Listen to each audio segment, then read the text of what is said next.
What is up, party people? Happy Wednesday. A little one-hit wonder Wednesday. White woman Wednesday. Oh, we got some great white women. Whew. Crazy ladies. Bunch of other good stuff to get to today, including the battle between aliens and religion. Could it happen? What? Wait till you hear that. But first, it's cold and wet out there. So I want to let you guys know that. I had to take the car to work today because my wife told me, no, I am not going to pick you up if it's raining. Couldn't have that. She's not going to do it. She said, nope, no chance. You better take the car. I said, all right. And I did.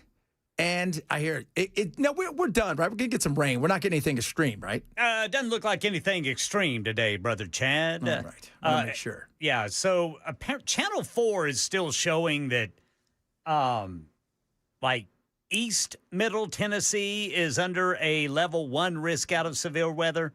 Okay. National Weather Service is not mentioning anything about severe weather. They just say a low chance of severe weather, but it may be lower than the lowest risk, if that makes sense. Okay, so basically nothing. We're good. High chance for rain and thunderstorms through this evening, but very low severe weather risk. And again, a lot of that is south of I-40 and portions of East Middle Tennessee. All right. So we're good there, guys. Nothing to worry about. As long as there's no spinny stuff, I'm good. Don't want any of that. No spinny stuff. We're all right. Yes, sir. By the way, I was watching that a couple Steve Cohen videos. Yeah. He did not equate himself well. No, he did not. Yeah. So these guys, one of them, I don't know. I was waiting for him to say something, right? Because he remembers the days. He probably doesn't even know who they are. No idea. No idea. And I'm watching him give, the speech, Memphis and all this kind, and I'm sitting there thinking, how old are you? And I'm not trying to be mean, but you look the part of being way too old to be in any power position. And and you look confused at times. And I think, oh my God, this is what we got going on here. This is it. Any surprises? Yeah, there was no surprises I was looking at the voting. There wasn't a lot of surprises. Everybody some people, it was interesting to look at some of their reporting back and stuff and how close everything was. And you realize how many people voted. You're like, we don't get excited for primaries. So there you go. But at the end of the day, that's done now, the redistricting fight. And this is the way I always look at any redistricting, anything anymore. I'll wait till the court tells us what to do. Wake me up when they're telling me what to do at this point in time. What law is based on the Constitution and how we should look at something. Yeah, all of this in probably every state is gonna go all the way up to the Supreme Court. Yeah, and it's frustrating that we have to do that. But, last night we saw it in Indiana. These guys got blown out in Indiana. 5 of the 7 incumbents because they didn't want to redistrict for a seat. And, but Trump wanted to, exhort his power. I think the big thing on whether or not Trump has all of the power still is going to be Thomas Massie. If Massie survives, and which is... If he does, for the amount of money pouring in there and the amount of disdain that Trump has for him, if he survives, that is going to be an interesting thing. Because in a deep, super deep red state, Indiana, that wasn't a shocker last night. But the Massie thing is going to be very interesting. And I love how I'm always amazed at how much some people hate Massie. But then here, I'll get a ton of text messages, Ken, that people they love him. They do. I mean, they hate him whenever he is holding up what they want. Yes. But if he's holding up what they don't want, they love him. And that's the thing about him. Man, he's not led by any party. No, I like that. I do too. That to me is, the beauty of our country is it's called Independence Day, not pick your party day. Right? We're independent. We should totally be independent. That should be like the thing where I'm not beholden to any party. If you've got a better idea and you think you can get that better idea across, but it's no use because at this point in time, it's all the money you could throw at it, and it is how much can I scare people. Yesterday I was watching Sean Ryan. He had on Cenk Uygur from the Young Turks, and they were just talking about, like, the system needs to be broken and rebuilt. And I'm 100% behind it. I am 100% behind the system being broken, built, crafted in a way where we, the people, are a part of the we. Instead, it's you guys. We'll get to you in a second. So we'll talk a bit about that a little bit later. And, of course, One Hit Wonder Day. And the white women, there is a well, let me rephrase this. There is a woman that you will hear who technically is not white, it's not black, but I don't know what she's rambling on about, but it is amazing. It is everything that you can dream of. And, of course, who do you think goes off today? Kylie, on fire. Fire, kids. Fire. And, Ken, you've got the belt. Do you think you're going to retain the belt? I'm certainly going to try. I've dipped back into 1980s old school hip-hop today. Really? It's fresh. Now, RJ, you are in for Bell. For those of you guys that don't know, Bell had to go get one of those wellness checks where they can tell him, hey, your cholesterol went up 0.1%, so we have to charge you an extra $75,000 on your monthly premiums. Yeah, so they got me today. So we told him to pick a one-hit wonder. So I'm digging around, trying to see if I can find in like the 90s, early 2000s. There you go. Do something a little different than what I think Bell would pick. Yeah. Well, if it's not a 70s star that happened to write a song about his daughter that's really weird and started a soap that nobody's ever heard of, you're probably good. Okay, fair enough. Yeah, Brother Bilal goes for the extremely obscure. Fair enough.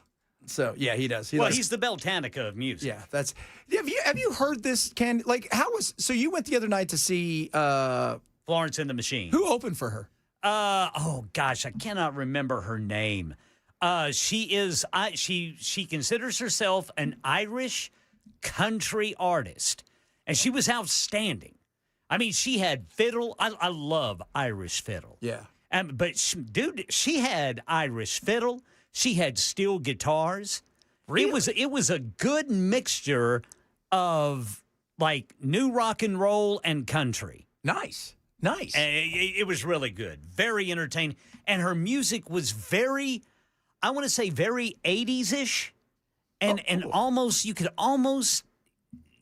almost hear the Stevie Nicks influence in her. Oh, very cool. But it was very cool. What was the crowd like? Was it big? Oh yeah, it was sold out. Have you heard about was it the Blue Dot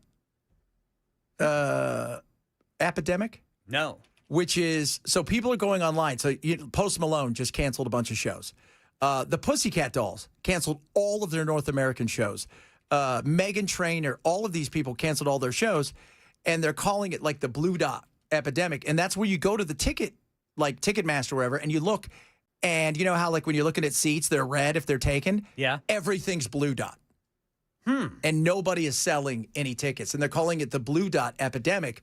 And everybody's saying, I can't afford it. It's too much. Oh, yeah. This one was expensive. It is too much. We were in the nosebleeds, man. But, the seats probably cost a nickel. It was the $400 in Ticketmaster fees you had to pay. Yeah. But everybody's saying the same thing. I mean, even nosebleeds are expensive. Then you throw the fees on there, and, it's insane. Yeah, we're going to be in the nosebleeds again on the Foos coming out in August, and it's pricey even there. Where are the Foos? They're going to be at not Bridgestone. They're going to be at the Nissan Stadium. What's the acoustics like at Bridgestone? Great, outstanding. That is a. I heard every instrument that these two artists, were performing with. That's cool, especially that harp. I've never seen a harp solo in a concert, man. You know who? And it was outstanding. You know who could play the harp? Who's that? Prince. I believe it. Prince. Absolutely. And they said he did it all by ear. Oh, yeah. Man, how cool totally is that to have that kind of talent? I'm telling you, man. That is so cool. I mean, I sit there, it's like you ever watch people sing and stuff and they just open their mouth and you're like, where does that even come from? Right? You know, it's like that's insane. You know, here we are just yapping about crap all day, which is fun, and we make you laugh, and that's really all that matters. Yes, and you're sir. not on that hantavirus cruise. Yes, so sir. there you go. Yeah, thank Did you see where they think they got it? Yes. In the bird watching. Bird watching. Another reason not to hike. Let's put that down. Bird watching, stupid. Well, and what's scary about this, man, is they're thinking that this was like the rarest. Yeah, it's of the Andes rarest version of it, which can become airborne. Airborne, yes. Which is crazy. And the hantavirus, if I'm not mistaken, it kills at least 1 out of the 3 people who get it. Yeah, it is. They say 30 to 40% of people who get it will die from it if it's severe enough. If you get to it early, be okay. But it also depends if you're young and healthy compared to if you're old or you've got, any kind of comorbidities, you're in trouble. You're in trouble. Yeah. And, of course, it would have to be that one. So there's a whole bunch of Americans still on board.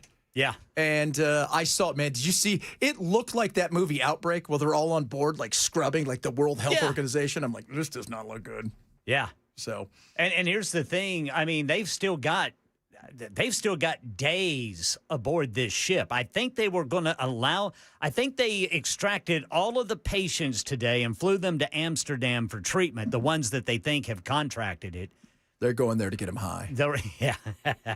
And the rest of the boat, I think, is going to go to Spain. Yes. Where they're then going to go home. But it's going to take like 4 days to get to Spain. Well, I mean, it's pretty good that you didn't end up in, South Africa or Cape Verde or somewhere where maybe it isn't the best medical. Yes, they caught it early.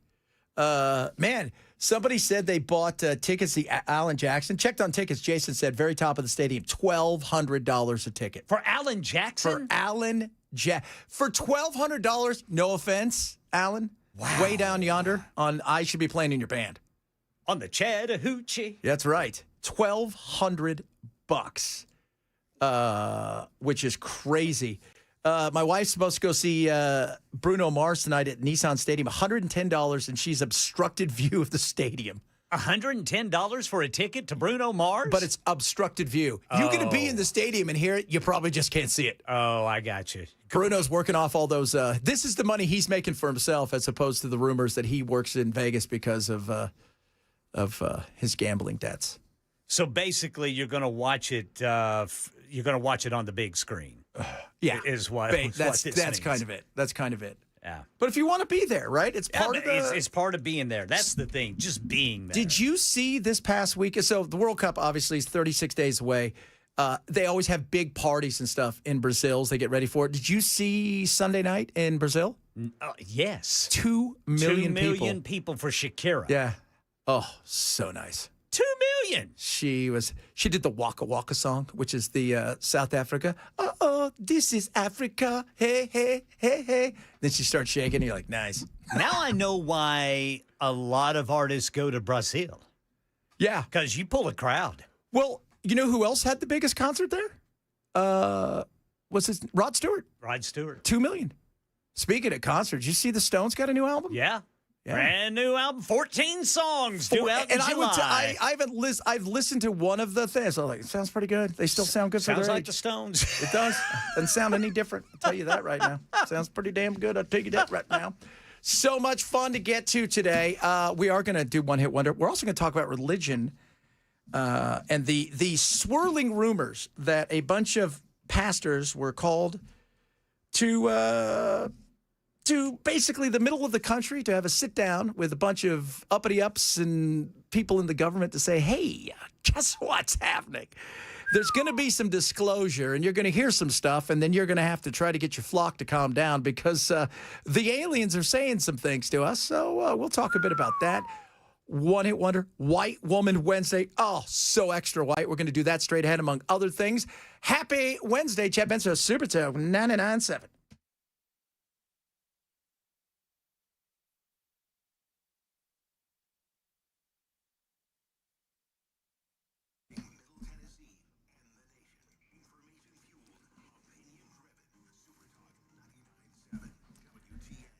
Burger perfection, Omaha steaks, baby. How about this? $99.99 for what, Chad? I'll tell you, bud. 28 amazing burgers. Now, 20 of those are going to be pure ground filet mignon, New York strip, little ribeye, brisket, and sirloin. But they're also going to toss in 8 Wagyu smash burgers. Boom. Those things are incredible.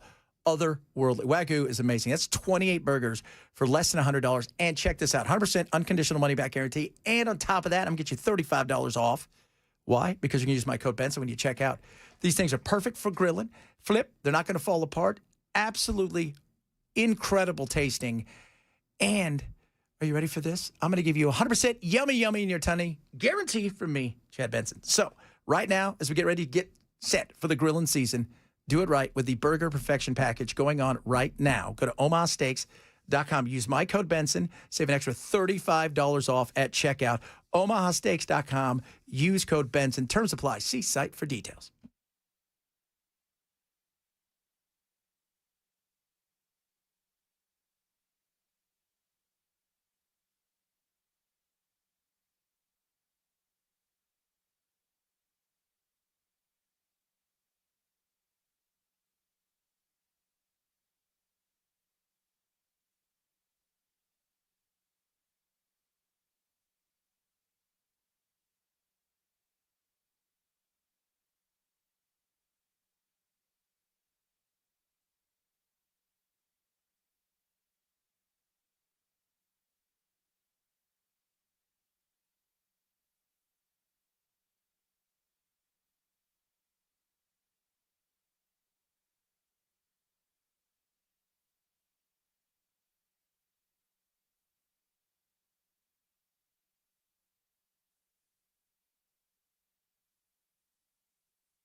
Tracking the potential for some severe thunderstorms here in Middle Tennessee. We got the special legislative session and Republicans proposing a new congressional map to try to get a 9th majority. All this and more coming up at 12:30 on Super Talk 99.7 WTN. Oh, baby. I can't wait for that. But you know what else I can't wait for? It's 9 a.m. at the coffee bar. She's live streaming from her car. Fair trade, tote, bread, New HD, telling workers what they ought to be. Let me center your experience. She said, speaking over everyone.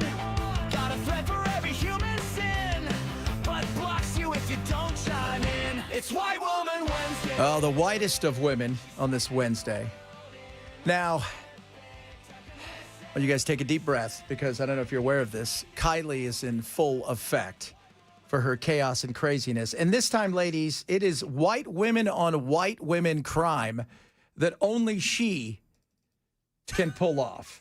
Hi, my name is Kylie, and this is the history of white woman tears. As someone who was raised MAGA, I am no stranger to the white woman tears, and I wanted to make this video to call out other white women to explain just how f***ed up it is. To start, almost every single black woman that I know has a story where in a professional setting, a white woman has started crying the second they were confronted with any sort of mistake they made. Instead of taking accountability because the person calling them out was a black woman, they start crying saying that they felt bullied or threatened by those black women who are simply standing up for themselves in the workplace. Even more sinister, white women tears have been used historically as a means of oppressing men of color, of getting them sent to prison. Specifically, black men used to be literally lynched or murdered because of the word of a white woman. She would start crying, point her finger, and say that so-and-so man made her uncomfortable, and that was the end. A mob would literally go kill that person. The most infamous and horrifying case that I can think of is the Emmett Till case, which really wasn't even that long ago. He would absolutely still be alive today if this white woman did not do that. Whatever you do, do not resort to tears, especially in situations like this. Take accountability. Stop manipulating people by playing into purity stereotypes. All right. So let's see, where do we start? How do we unpack this one? Well, I got a good idea. Let's start with chaos, first of all. So if a white woman cries in an office space, black woman may be in trouble? And a black man? No, the Emmett Till thing is very real. That was horrific. Absolutely. We can go back and look at all of those things. That is we're past that, okay? That is horrible. No, but the white woman tears? Because look, Bell's been saying white women tears for a long time. What happens to him? He gets in trouble for that. If a woman cries in your office today and they think you did it, she's not getting in trouble. You are. Yeah. Just want to let you guys know that. Now we move from her to I'm not even sure what this lady is about, but this may be the audio of the year. And this is going to be good. She's all over the place. She's not white. She's Asian, but you will find that out. Hi, you know me as Julie, but my full government name is Neum Kim Lam, and I am a United States citizen. I was born here in West Valley City in 1993. I am going to stand up to the United States government and start in a rebellion. I am nonviolent, pacifist. I know I have this tattoo that says deny, defend, oppose, but it was because I was really angry about the United States health service system and how we kill millions of Americans every year. We are currently participating in a genocide across the world, and I will not be a willing participant or a citizen that allows for this to happen. I hope that you and any of your family members will join me in this cause. I am of sound mind. I do not want to kill myself.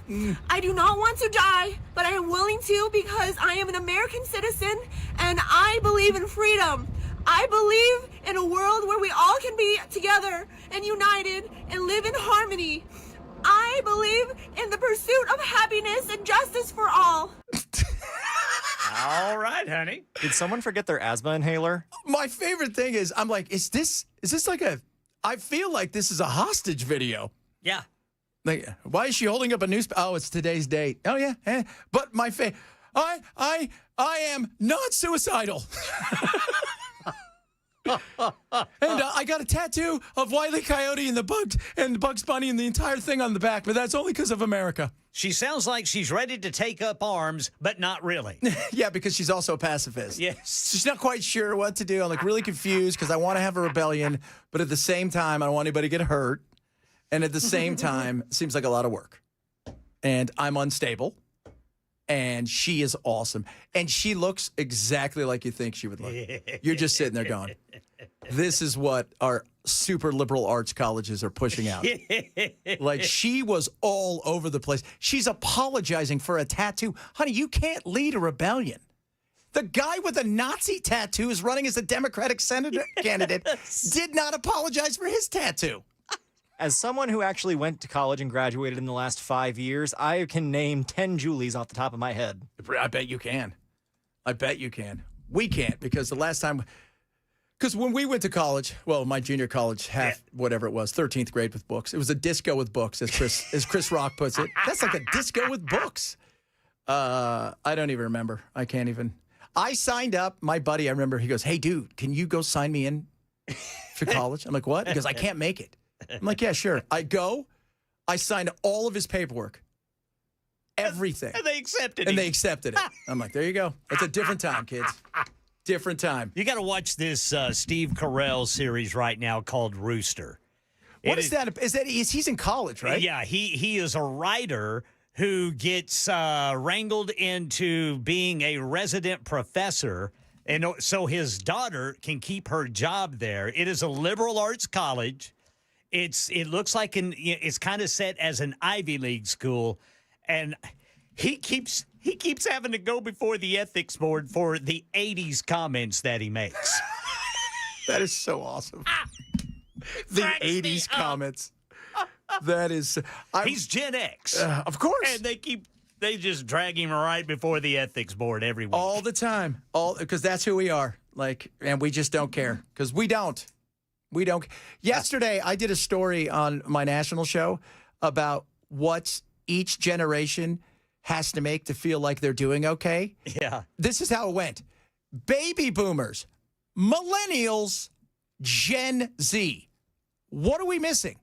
They skipped Gen X altogether, as if we don't even exist. Because we don't. Well, Chad, that's their way of telling you Gen X don't need to make anything to feel happy. Yeah, no, we just want to get we want to just do our thing, keep our heads down, and be the only adult in the room. Yes, sir. That's it. That's it. All right, speaking of adults, we are adults, and we are going to adult you right now with a little one-hit wonder Wednesday. Ken is currently the holder. Our good friend, RJ, is in for Bell today. Bell had to go to his wellness check. We think he's going to be okay, and hopefully his cholesterol's down so his rates don't rise, but God bless you, Bell. And I'm going to try to win it back. So we shall see who wins today. We're going to play it, and in fact, our good buddy RJ is going to actually put the thing on the YouTube. So you're watching YouTube, you can vote on which song is cool and good. Cute. One Hit Wonder Wednesday, straight ahead. Chad Benso, super tough, 99 cents.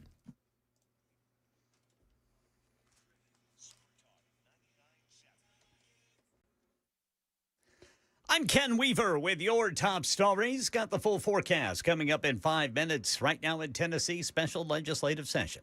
Republicans proposing a new congressional map to try to get a 9th majority by splitting Memphis in 2 districts. Speaker of the Tennessee House, Cameron Sexton, telling WTN's Nashville's Morning News with Dan Mandis it reflects recent U.S. Supreme Court rulings that remove race from the process. You know, I think when you see the new 9th district, I think it moves from toss-up to lean Republican, which is a whole lot better than a solid Democrat, right? So I don't think anybody's arguing that. Democrats argue the effort's aimed at weakening the state's only black majority district in Memphis. This map heads to committee hearings today with final floor votes expected tomorrow. Commerce Secretary Howard Lutnick sitting in a closed-door interview with members of the House Oversight Committee regarding his relationship with convicted sex offender Jeffrey Epstein. Committee Chair James Comer telling reporters Lutnick became voluntarily and that the process has been bipartisan. We get more from ABC's Peter Haralambous. These 2 men were neighbors, and Lutnick said in an interview last year that he basically stopped seeing Epstein after 2005, after he took a tour of Epstein's mansion and found him to be creepy and gross. However, documents months later released by the Department of Justice showed that Lutnick and his family visited Epstein's island in 2012. Trump administration says Operation Epic Fury is over, with the president indicating Iran is close to making a deal to end the war. Here's Rachel Scott. The president saying he wants to see whether the agreement can be finalized and signed with Iran. Just hours earlier, Secretary of State Marco Rubio dubbing Project Freedom the next stage of the war. The operation is over. Epic Fury, as the president notified Congress, we're done with that stage of it. Okay, we're now on to this project of freedom. But it's unclear what, if any, progress there's been in negotiations between the U.S. and Iran. It's the latest of several reversals for the war that's now in its 10th week. That's the latest news. Weather is next. I'm Ken Weaver, WTN News.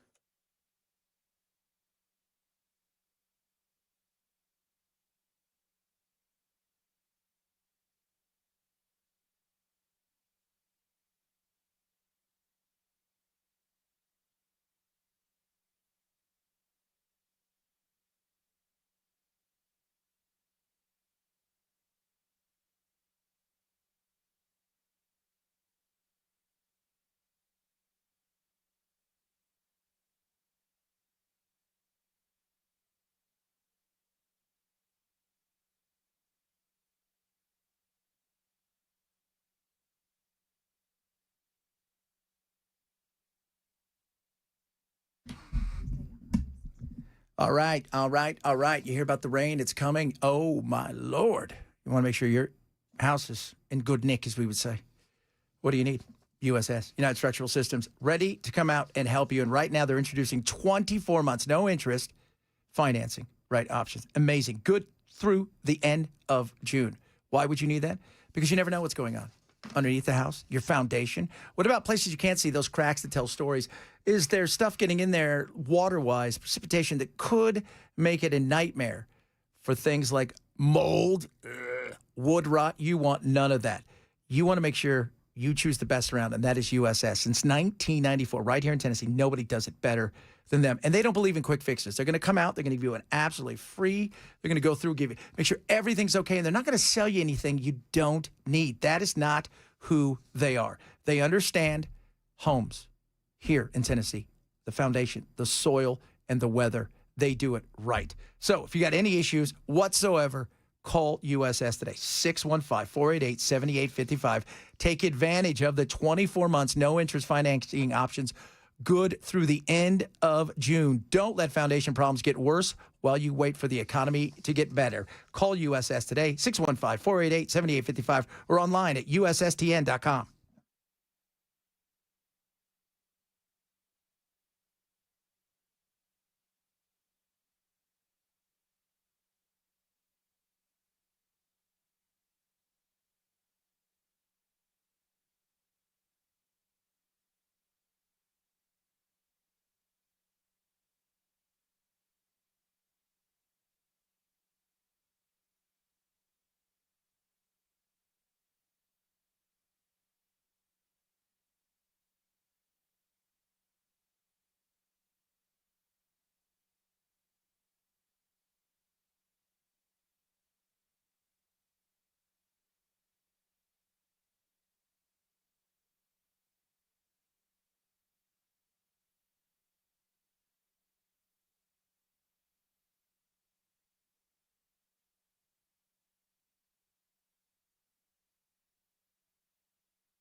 Oh, man, oh, man.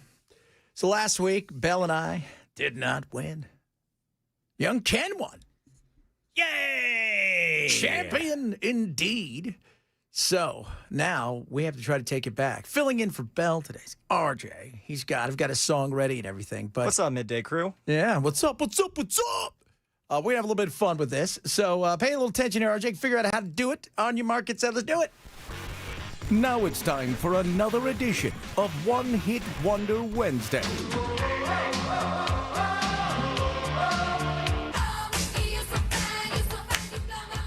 You may not remember the name of the band,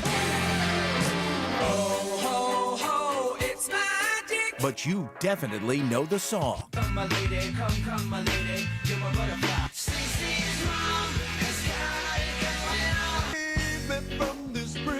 This is One Hit Wonder Wednesday. I want my belt back. Need it back. It looks good in the newsroom, Brother Chad. It does. It looks really good in the newsroom. So you guys know how this works. One Hit Wonder Wednesday. Each one of us plays a song. One Hit Wonder. They come, they go. And again, sometimes they're massive stars elsewhere. Nothing else happens to them, here outside of their one big hit.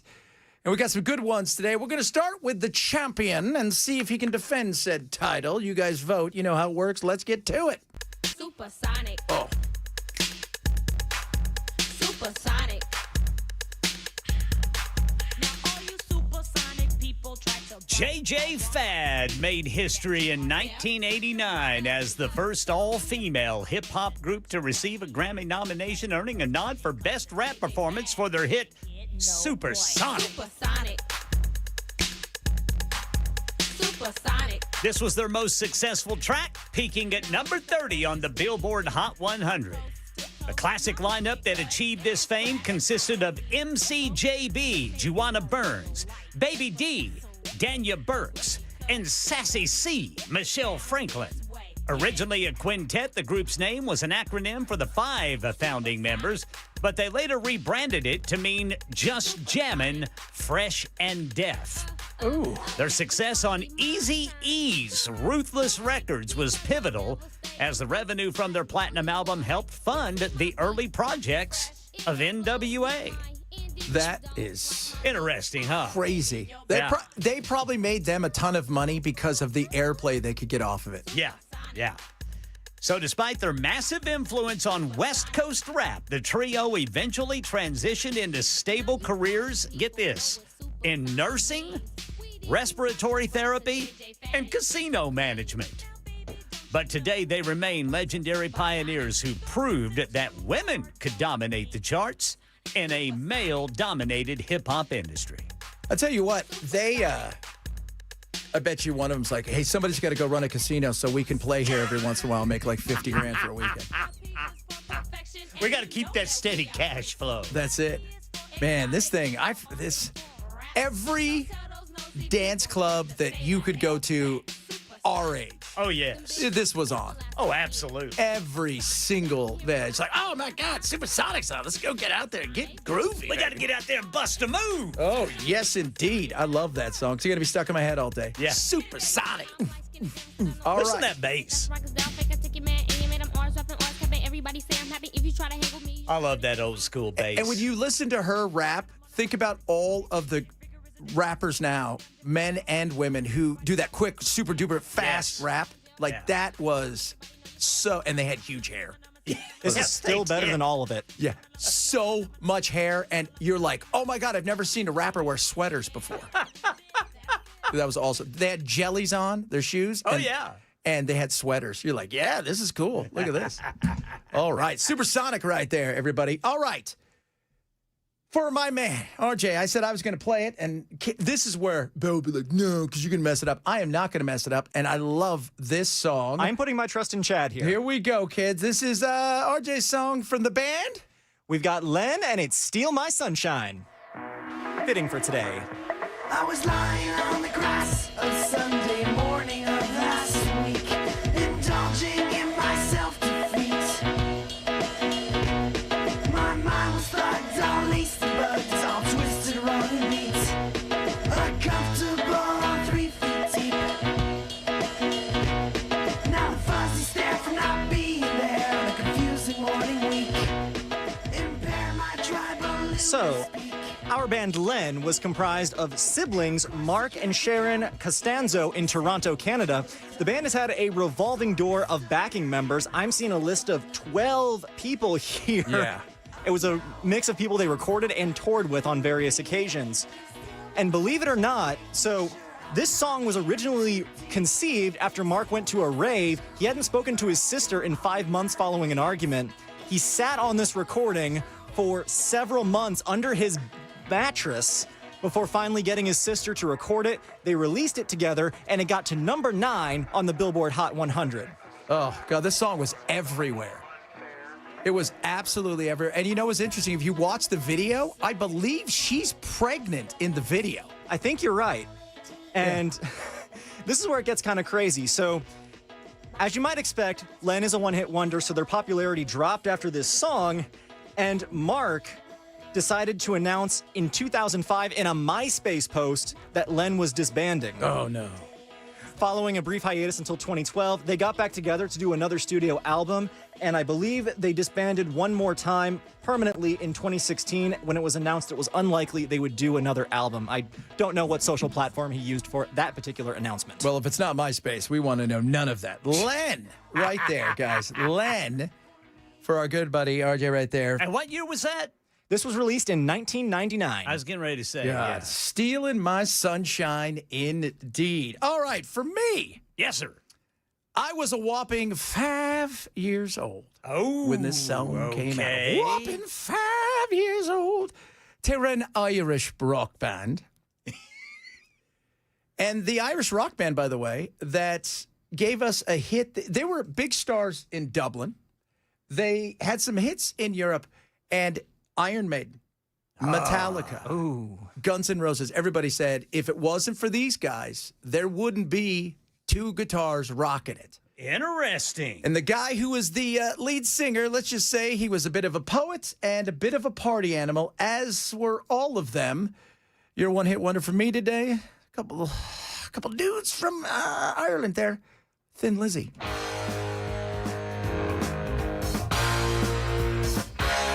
Yes, sir. Guess who just got back today? Them wild-eyed boys that had been away. Haven't changed, had much to say. But man, I still think them cats are crazy. They were asking if you were around, how you was, where you could be found. I told them you were living downtown, driving all the old men crazy. The boys are back in town. Boys are back in town. The boys are back in town. Such an amazing song. Absolutely. Oh, incredible. It was so interesting. It flopped in the UK. Nothing happened with it. They thought it was dead. In fact, they were going to break up. They were on tour over here, I think, with Bob Seger. And they said if the album Jailbreak didn't do anything, they were done. It was two DJs in Louisville, Kentucky, Really? who played it incessantly till everybody else picked it up. They had no idea that it was becoming a hit, and it was a B-side Interesting. off of a song called Emerald. They didn't even want to put it on the album because they thought it was stupid. Really? But they did. They did. And the songwriter, Phil Lynott, as you and I were talking about earlier, first of all, if you know anything about Ireland, if you've seen the movie The Commitments, the Irish always say they're the blacks of Europe. Phil was black. He was biracial. Yes, sir. He was a party animal. That was also the other part. They couldn't stop partying all the time. He eventually, unfortunately, died at a very young age. Yeah. 1986. He collapsed at his home on Christmas Day. His mom found him. She had no idea that he was addicted to heroin or drugs. Yeah. He died a few days later, and it was a horrible situation. But when you hear this song, I mean, everybody digs this song because everybody's like, yeah, we got dudes. I know that, like, oh, everybody's back from wherever they were, school, the military. Yep. We're all back in town. We're hanging out. We're living life in the summer like we used to. Guys are Yes, having sir. a good time and partying. Yes, sir. And they rocked it. Phil was a man, though. Poet, just a dude but he lived his life. He packed a lot in those years.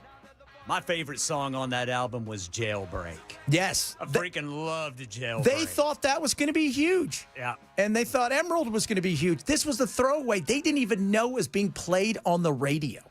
That's what cracks me up is some dudes in Louisville, Kentucky, Yes. played it incessantly, and it took off. And not only incessant, they were their manager put it on the B-side because they didn't know. They said that they played it to the point where it was like they'd play a song, then they play this, and then they play a song, and then they play this again. And then all of the stations around started picking it up, going, who are these guys?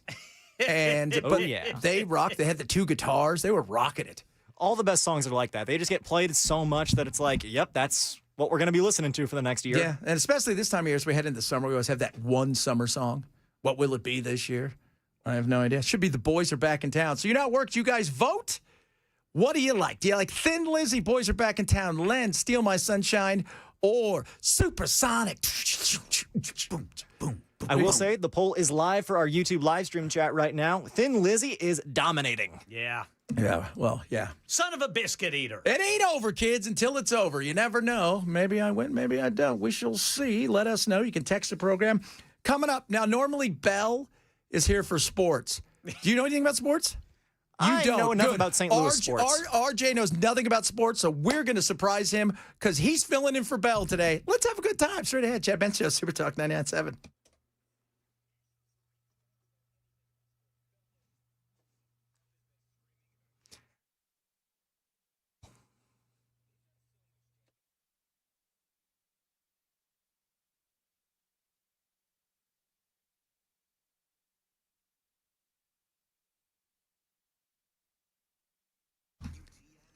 All righty. Let me tell you something about energy. It is crazy what energy can do. It can drag the market top to bottom, up, down, sideways. Want to know more about it? You should. My friends over at Bulwark are having a live webinar. It is Thursday, 21st, 5:30 our time. My buddy Zach leads it. It's amazing. They're going to talk about the impact of energy on everything in the market, good, bad, and indifferent, how it drags the market in many different places, and it is a great thing to learn. They're going to show you what they're about at Bulwark when it comes to investments and retirement, lower risk, lower cost, lower volatility. What can they do to help you? So you want to learn about it? Why not? Worst case scenarios, you're going to learn a little something, and you part as friends. But I'm telling you, it is absolutely worth it. So this is what I want you to do. Sign up for it today. Impact of Energy webinar, Thursday, the 21st, 5:30 our time. Go to knowyourriskpodcast.com. KNOWRiskPodcast.com. From our friends over at Bulwark Capital Management. Investment advisory served offered through Trek Financial LLC and SEC registered investment advisor. Investment involved risk on a guarantee. Past performance not guarantee future results. Trek 2695.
Special legislative session to redraw Tennessee's congressional districts update coming up at 1 on Super Talk 99.7 WTN. Oh, baby, baby, baby. Keep pouring it in. Again, you can vote on the YouTube if you're checking it out. Go there. Like, subscribe. Always hit the thank you, thumbs up. And again, it costs you nothing to subscribe outside of a little bit of time and, hey, what's going on, everybody? And on top of that, vote and see. We got Len, Steal My Sunshine. That is RJ's one-hit wonder. Mine, Thin Lizzy. We don't like Fat Lizzy. We like Thin Lizzy. Yeah, Thin Lizzy. Yeah, we don't like the pleasantly plump Lizzy, right? We don't know. No. No, if you want Fat Lizzy, go talk to Queen. There you go. There you go. Little fat bottom girls. And then, of course, we got a little Supersonic going on there from Ken. Oh, Supersonic. I got a couple of these. I told you guys, you don't sleep on the love of Ken's music. All right. And Bell's not here, so he gets nothing today. Speaking of that, normally it's sports time, so we're going to turn this one over to RJ. We have no idea what he knows. Yeah, what are you going to tell us, Brother RJ? Yeah, you ready for this, RJ? Okay, so this is what it sounds like. Now you got to pretend that you are Bell. Now it's time for Sports with Bell. When you need to know sports information, you turn to the guy who calls basketball shooty hoops. Let's talk some sports with Bell. All right. Bell knows nothing about sports. That's part of the fun. Well, I do know a few things about sports, but my knowledge outside of St. Louis sports is going to be a little bit tricky. Once again, the Cardinals find a new way to disappoint fans every season, but, that tends to happen recently. There it is. Yes. Yeah, so, I mean, what are you going to expect from a team that hasn't had a World Series win since 2011? But I still love them. Their hometown team. There you go. There is sports. St. Louis sports covered with RJ because he's in for Bell. Everything you want to know about St. Louis sports, Brother RJ has it. He knows blue. Do you know blues? Yes, I know the Blues. He knows the Blues. I know the Cardinals. The Cardinals? I know the St. Louis soccer team when people actually want to talk about it. And, of course, there's the Battlehawks with the XFL, which I'm still gunning for that one to actually overtake the NFL at some point, but give it maybe 50 years. The Battlehawks. The Battlehawks. Love me the Battlehawks. I love the names. Here comes the Nut Gobblers. Go team! The sharp knives. Whoa! Here comes Talon Monster. The jagged edge. Ooh, I like the jagged edge. Oh, no, my favorite one. There's a college in, I think it's South Carolina. Their mascot is the Gamecocks. Yeah. I like the Banana Slugs. Great name for a team. That is Santa Cruz, the Banana Slugs. And then everybody doesn't really. So Stanford is called Cardinal. Yeah. It is not the Cardinals, it's the Cardinal. And their stupid tree is the worst, best thing you've ever. Have you seen it? No. So they have a tree, like a pine tree, and it's got googly eyes, and that's it.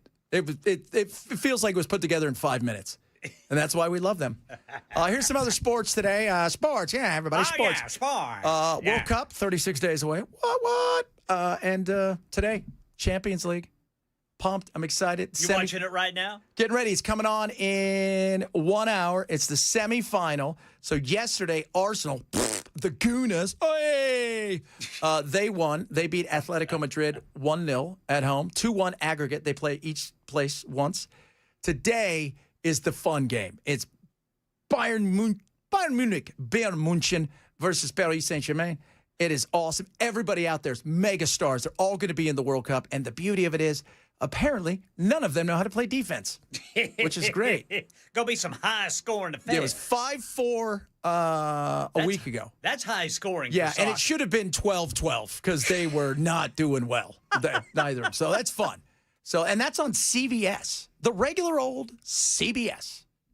How about apples that You are can watch built it with rabbit ears. That's right. You could if you wanted to. It's always a possibility. Coming up in hour number 2, we're going to talk about redistricting. I'm going to draw a map. We'll see how that goes. Should be a good one. Couldn't be any worse. We'll talk a little bit about that. Ted Turner died. He's the reason we have 24-hour cable news, among other things. And then aliens and the Lord. What does that have to do with each other? We will find out. Chad Benson Show, Super Talk 997.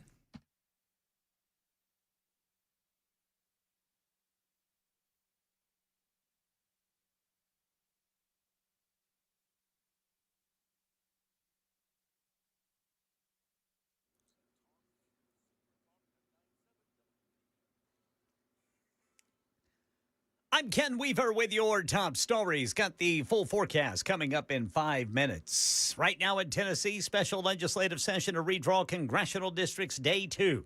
Speaker of the Tennessee House, Cameron Sexton, telling WTN's Nashville's Morning News with Dan Mandis it reflects the recent U.S. Supreme Court ruling that removes race from the process. And the map could give Republicans a 9th majority. Memphis. And then all the other seats as you move across have to be affected a little bit based on that because the third congressman had to move into Shelby County. And so as you move, we feel very comfortable about where the numbers are for Republicans. We think it will mitigate anything that we may have as far as election day results. And so we feel pretty good where we're at. Democrats argue the efforts aimed at weakening the state's only black majority district in Memphis. The map heads to committee hearings today with final floor votes expected tomorrow. Commerce Secretary Howard Lutnick is sitting in a closed-door interview with members of the House Oversight Committee regarding his relationship with convicted sex offender Jeffrey Epstein. Committee Chair James Comer telling reporters Lutnick came voluntarily and the process has been bipartisan. We get more from ABC's Peter Haralambos on what to look out for when the transcript of the hearing is released. One thing in particular I'm interested in seeing is some testimony about this remark that Lutnick made calling Epstein the greatest blackmailer ever, basically suggesting he believed that Epstein was able to get a sweetheart deal because he had information on high-ranking individuals. That being said, the Department of Justice, the Trump administration, has been insistent that there's no evidence of blackmail. War with Iran. President Trump says Project Freedom's been disbanded due to what he says is a pending deal with the Iranians. Today, the Iranian foreign minister is in Beijing for important meetings. So that is another part of this. And it seems that there is a diplomatic push. The diplomatic push is back on to try and get a deal. There is some reporting by Axios. We have not confirmed this, but they're suggesting that there will be a sort of interim deal, a memorandum of understanding with the nuclear issue kind of postponed and further talks further down the road on that issue. What about gas prices, Rebecca Jarvis? The actual price of gasoline is not expected to decline anytime soon, and that is because of what's happened to our oil and gasoline inventories here in the U.S. Record amounts of these products have left the country in the last week as foreign buyers have been forced to find alternative sources. Our gasoline inventories now are at multi-year lows, which means prices will face even more upward pressure heading into the summer. Now, Gas Buddy putting the average price per gallon in Middle Tennessee today at $4.25, and you got to get paid to fill those tanks. Jim Ryan has the latest hiring report. Job creation blew past economists' expectations in April, according to payroll processor ADP, with private employers adding 109,000 positions. ADP says continued strength in the healthcare sector, along with a rebound in trade, transportation, and utilities, fueled the fastest pace of job growth since January of 2025. That's the latest news. Weather's next. I'm Ken Weaver, WTN News.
Happy Wednesday, everybody.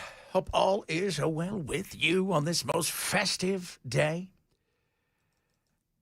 So, apparently it's a one-page memo. Could be coming any day now.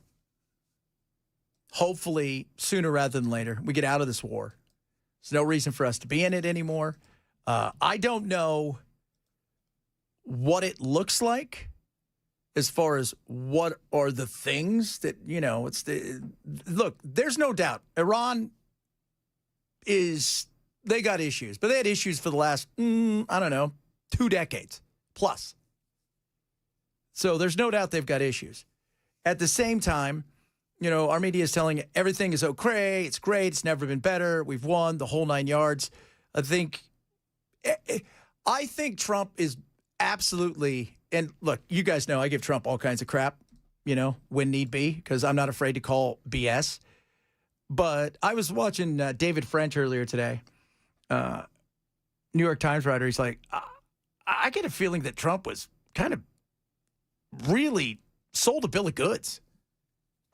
And some of that's, hubris. I mean, he's like, look, we just did, Venezuela. It's like, yeah, but Venezuela, they snitched. They're like, hey, we want to get this guy. We know exactly what to do. You guys really can't stop us. And they're like, And the chick's like, go ahead, take him. He's in this room. They don't care, right? He had offered us everything, by the way. Maduro offered us everything.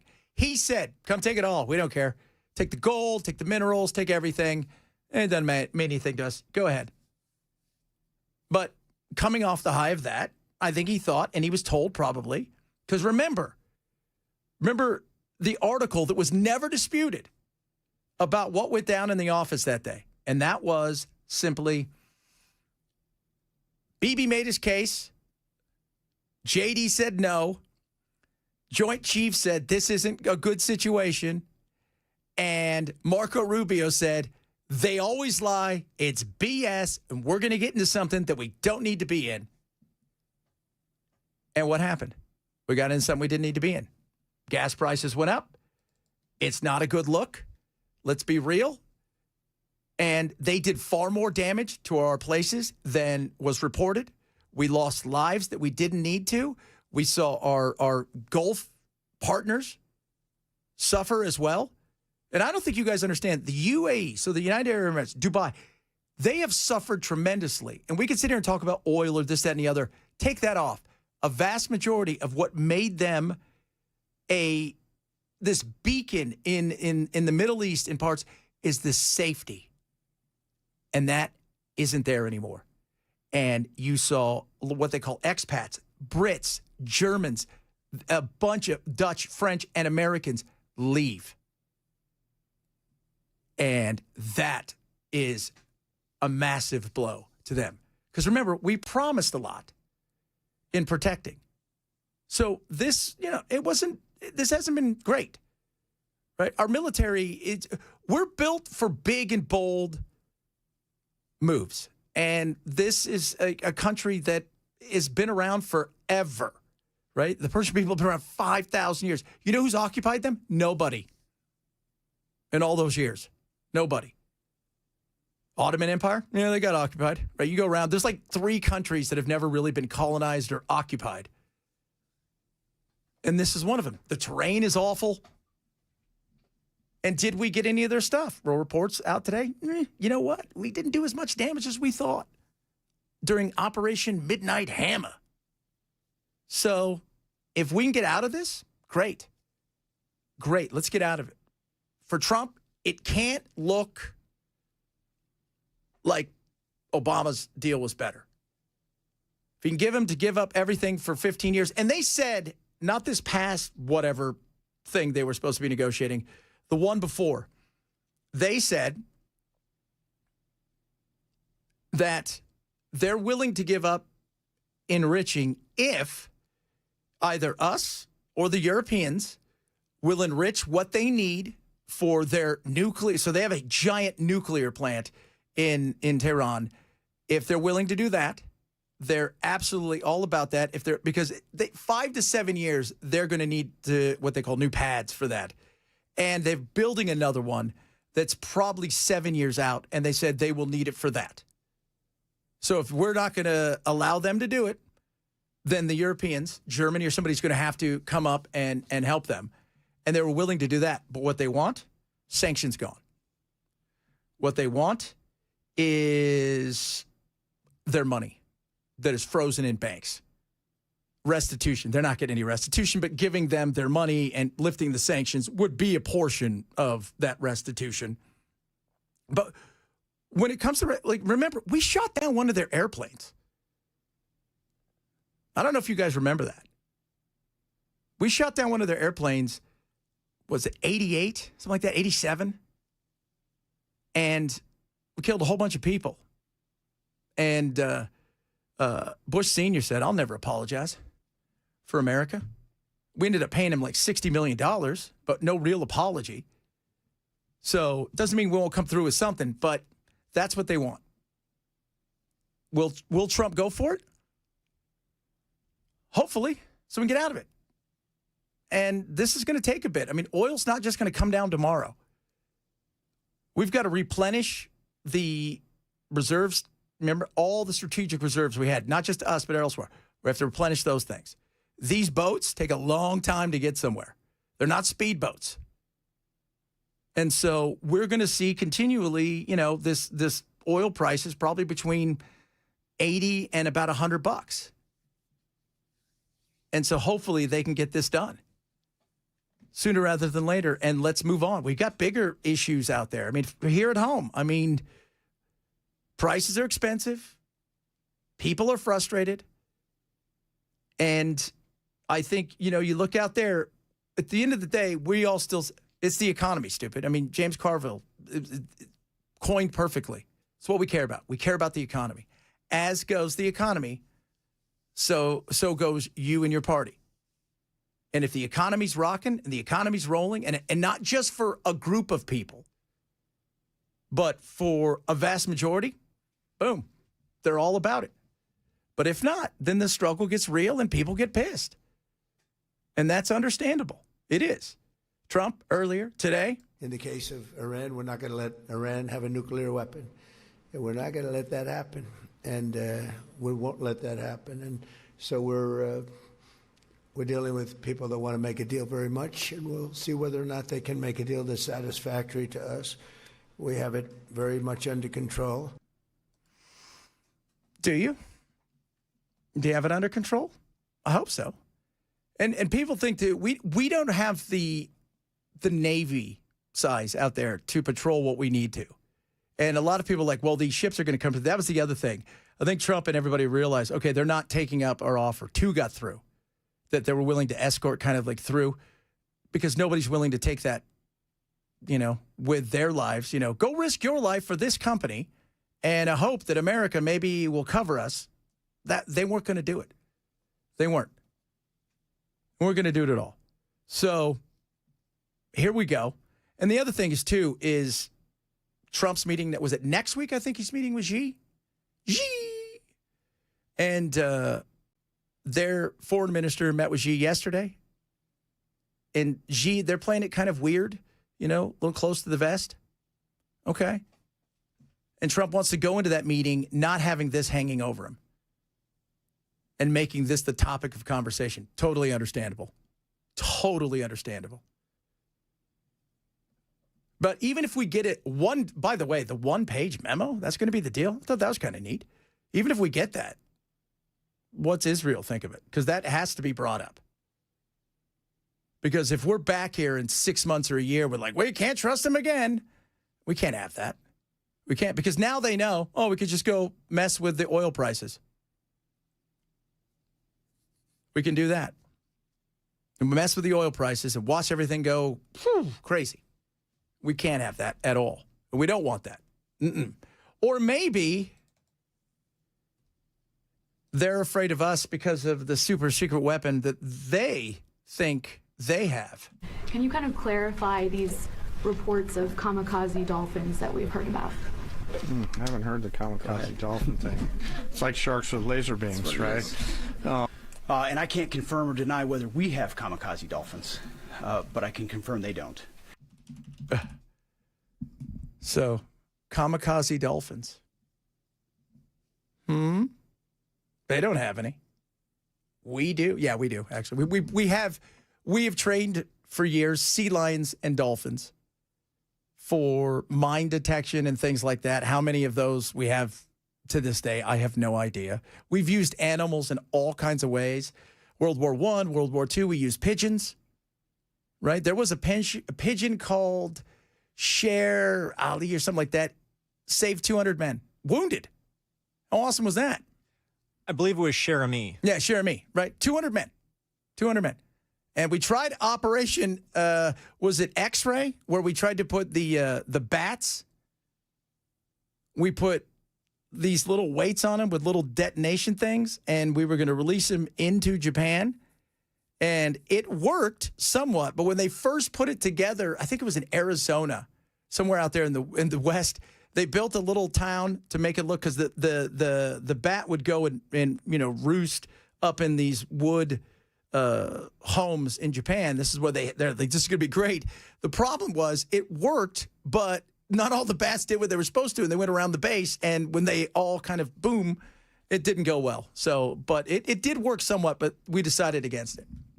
Was it Cherami? It was Cherami, AMI. Yeah. 200 men, I think, Cher saved. Yeah, the Lost Battalion. I don't know wounded bird. Yeah, she lost a leg. That right there. Got a patch. Got a little peg leg. Cool. No, it's literally just standing. All the pictures they show it's just standing on one leg. Like the other one looks like it's just gone. And I believe it carried the message, for heaven's sake, stop it. Yeah. There you go. Look at that. Learn a little something here today. So, God willing, we're done. We're out of this thing. We move on. Gas prices slowly start to come down. They're probably up through the summer. And we move on from this, which is what we should all want. Peace. I don't know what's wrong with peace. So that's the frustrating thing. And, like I told you guys, there's a generational divide too. We're going to go over that tomorrow. The generational divide between not the Gen X, because apparently we don't count. Ken and I have been talking about it. Bell and I have been talking about it. We don't count for anything at all. We're not counted in anything because we're the smallest generation. And so nobody pays attention to us. But the battle of generations is coming because the boomers have all the money for the most part. They are retired and they are looking at somebody who's very much like them in the boomer age range and then some, and speaking their language.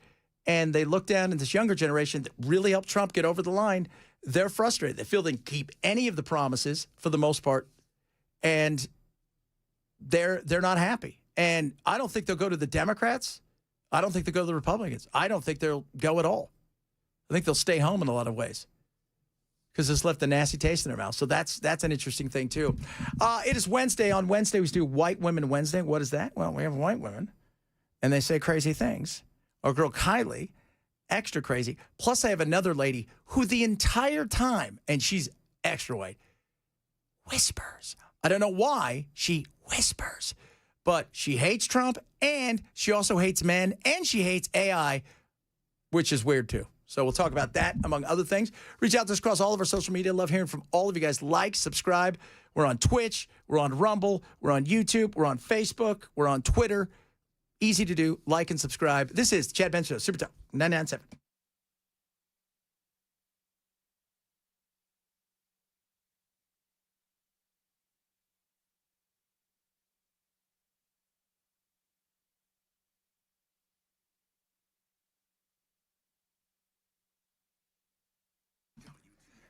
Oh, kids. Relief Factor is awesome. You sick and tired of being, in pain? You don't have to be. Aches and pains in your joints. You know what a lot of that is? Yes, as we get older, some of it's that. And also inflammation. And Relief Factor fights inflammation. Naturally formulated, right? So this is great. You're not going to get addicted to it. Take it every single day. It doesn't mask the pain. It's third-party tested for potency, for purity. And the other thing is no heavy metals, which is great. So if you want to walk better, if you want to feel better, if you want to get active again and not worry about being so sore that you don't want to do anything, Relief Factor's got you covered.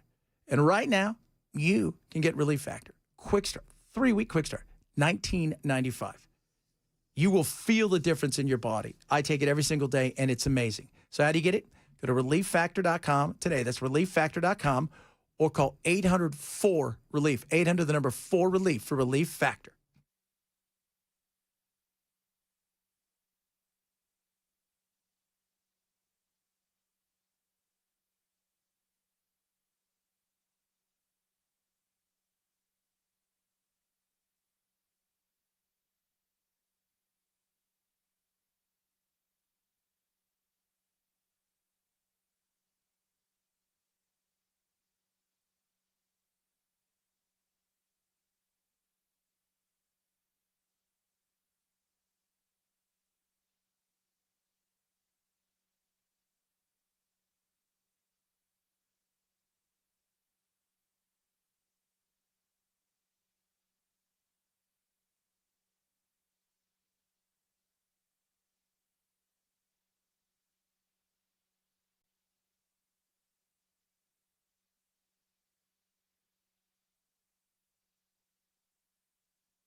Special legislative session to redraw the state's congressional maps update coming up at 1:30 on Super Talk 99.7 WTN. Oh, man.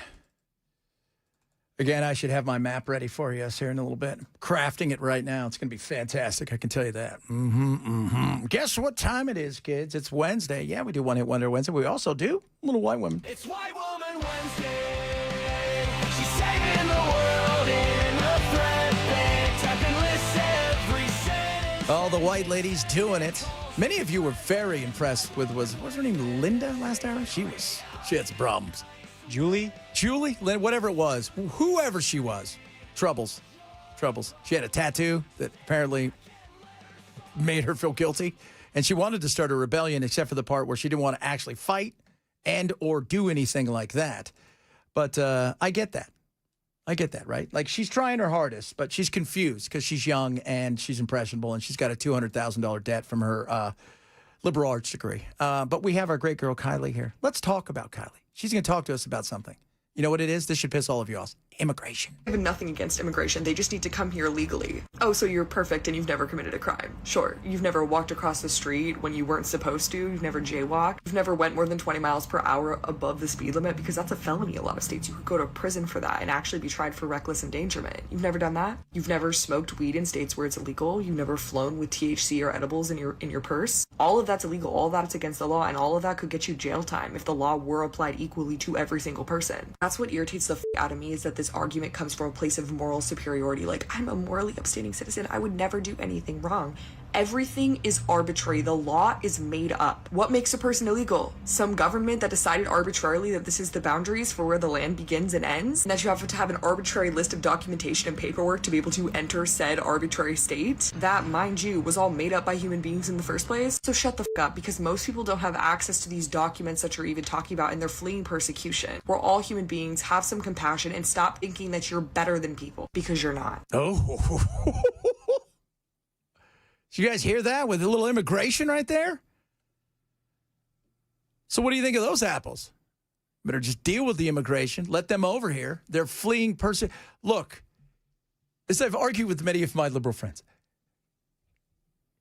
saying let's do it the right way doesn't mean don't allow anybody in. Okay? We need to.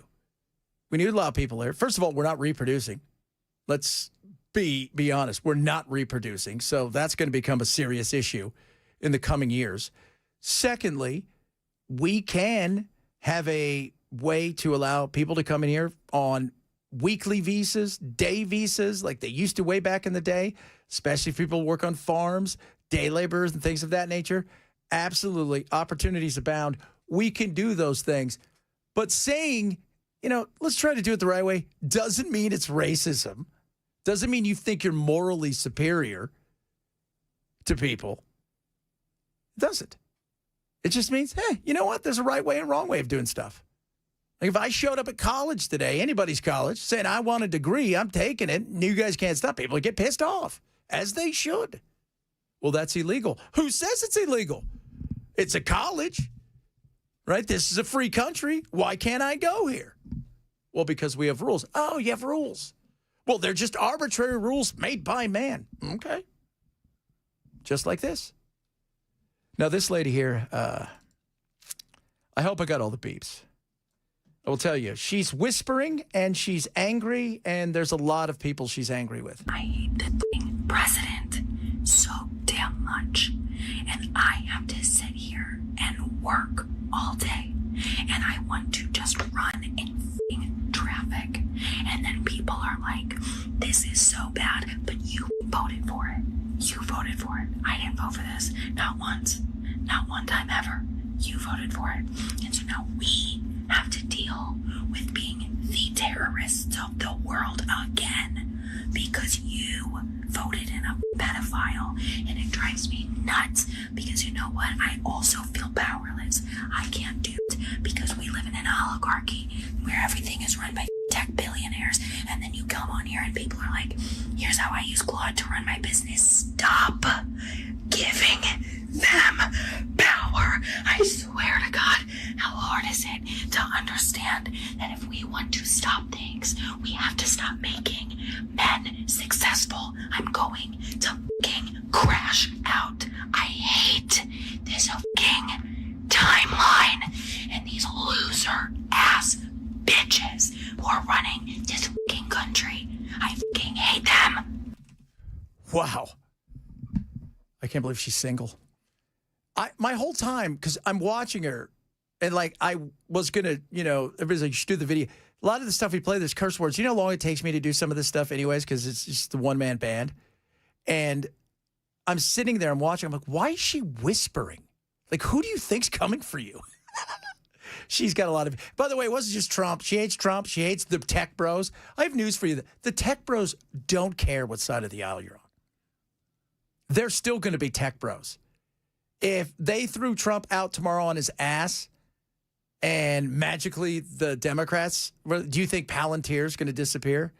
Do you think Sam, old Sam over there and Elon, everybody's like, oh, we're done now. We can't do anything. We got to shut it all down. No.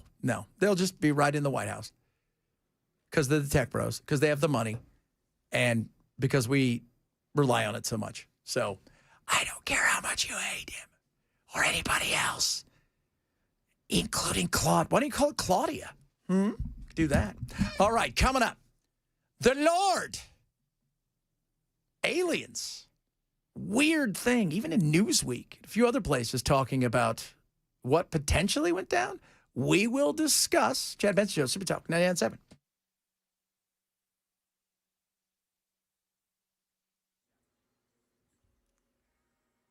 1:30 on the dot. I'm Ken Weaver with your top stories. Got the full forecast in 5 minutes. Right now in Tennessee, the special legislative session to review congressional maps is in day 2.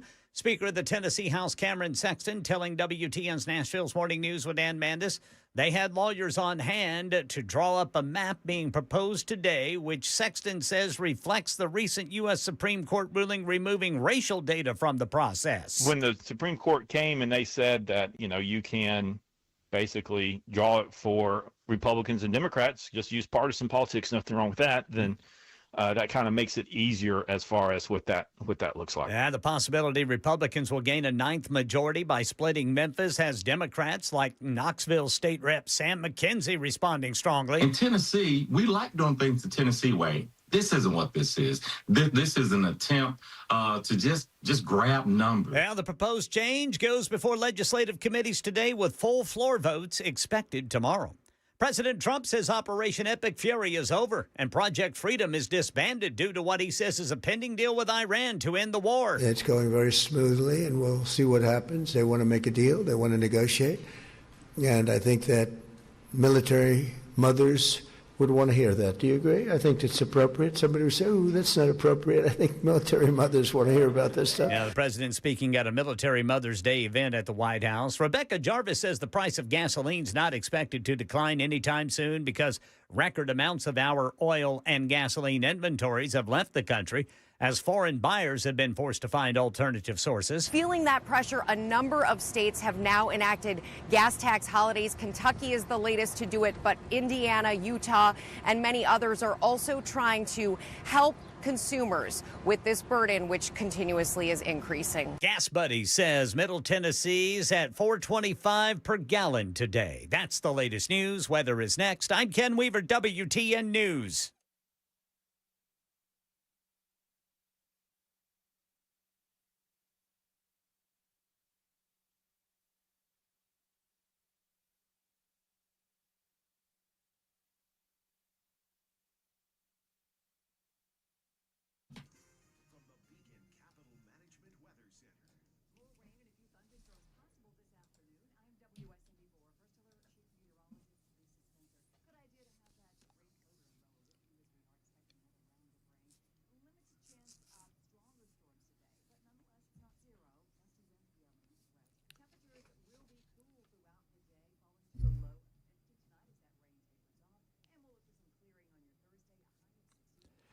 The Wellness Institute in Nashville is ready to take you on a voyage. Are you ready to launch your pain-free voyage today? Check this out. Epic Spinal Special. $33 off each visit right now. You can go to painisbad.com or call 615-246-5009. No surgeries. No injections. Right? None of that stuff. No pills. They're not about that. Dr. Mitchell is about using his knowledge and innovation to get you feeling better than you have in a long time, including a very futuristic way. So we talked about the Hydrowave machine, which is incredible. Right now, you ready for this? They got a healing machine, very futuristic. It massages your body while doing full body lasers using red light, including near infrared. It also adds stem cell stimulations for your tissue regeneration, uses photons and wavelengths for the ultimate in healing. And I will tell you this, if you go in there right now, he's also got Chewbacca in there because it's like a spaceship. It is so awesome. Get yourself feeling better. Get away from the painkillers and don't think about it, surgery, injections. You got to give Dr. Mitchell and the Wellness Institute in Nashville a shot. They're my doctor. They should be yours. Call them today, 615-246-5009, 246-5009, or online at painisbad.com.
Man, Ken, it's getting a little spicy over there.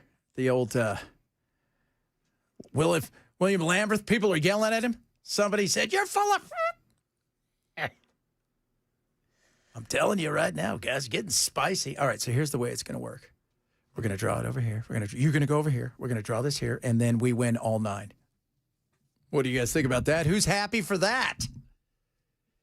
Who's happy for that? It is very spicy, though, because I'm on the, you could go check it out. There's a lot of people outside, and there's a lot of people, they're just, well, they're going to dilute. Again, my frustration is, are we doing this for the betterment of the voter, you and I, or are we doing this because our team wants to win, which means now somebody else on the Democrat side has to figure it out, right? And then yesterday, the California came out and said, if you guys really want to play this game, we'll make it 56-0 or whatever it is. And you're like, oh, my God, this is insane. This is crazy. How about we chop it up in a way where it's compact, it's not wacky, take away color of the skin, and we just look at everybody as a digit of voting age.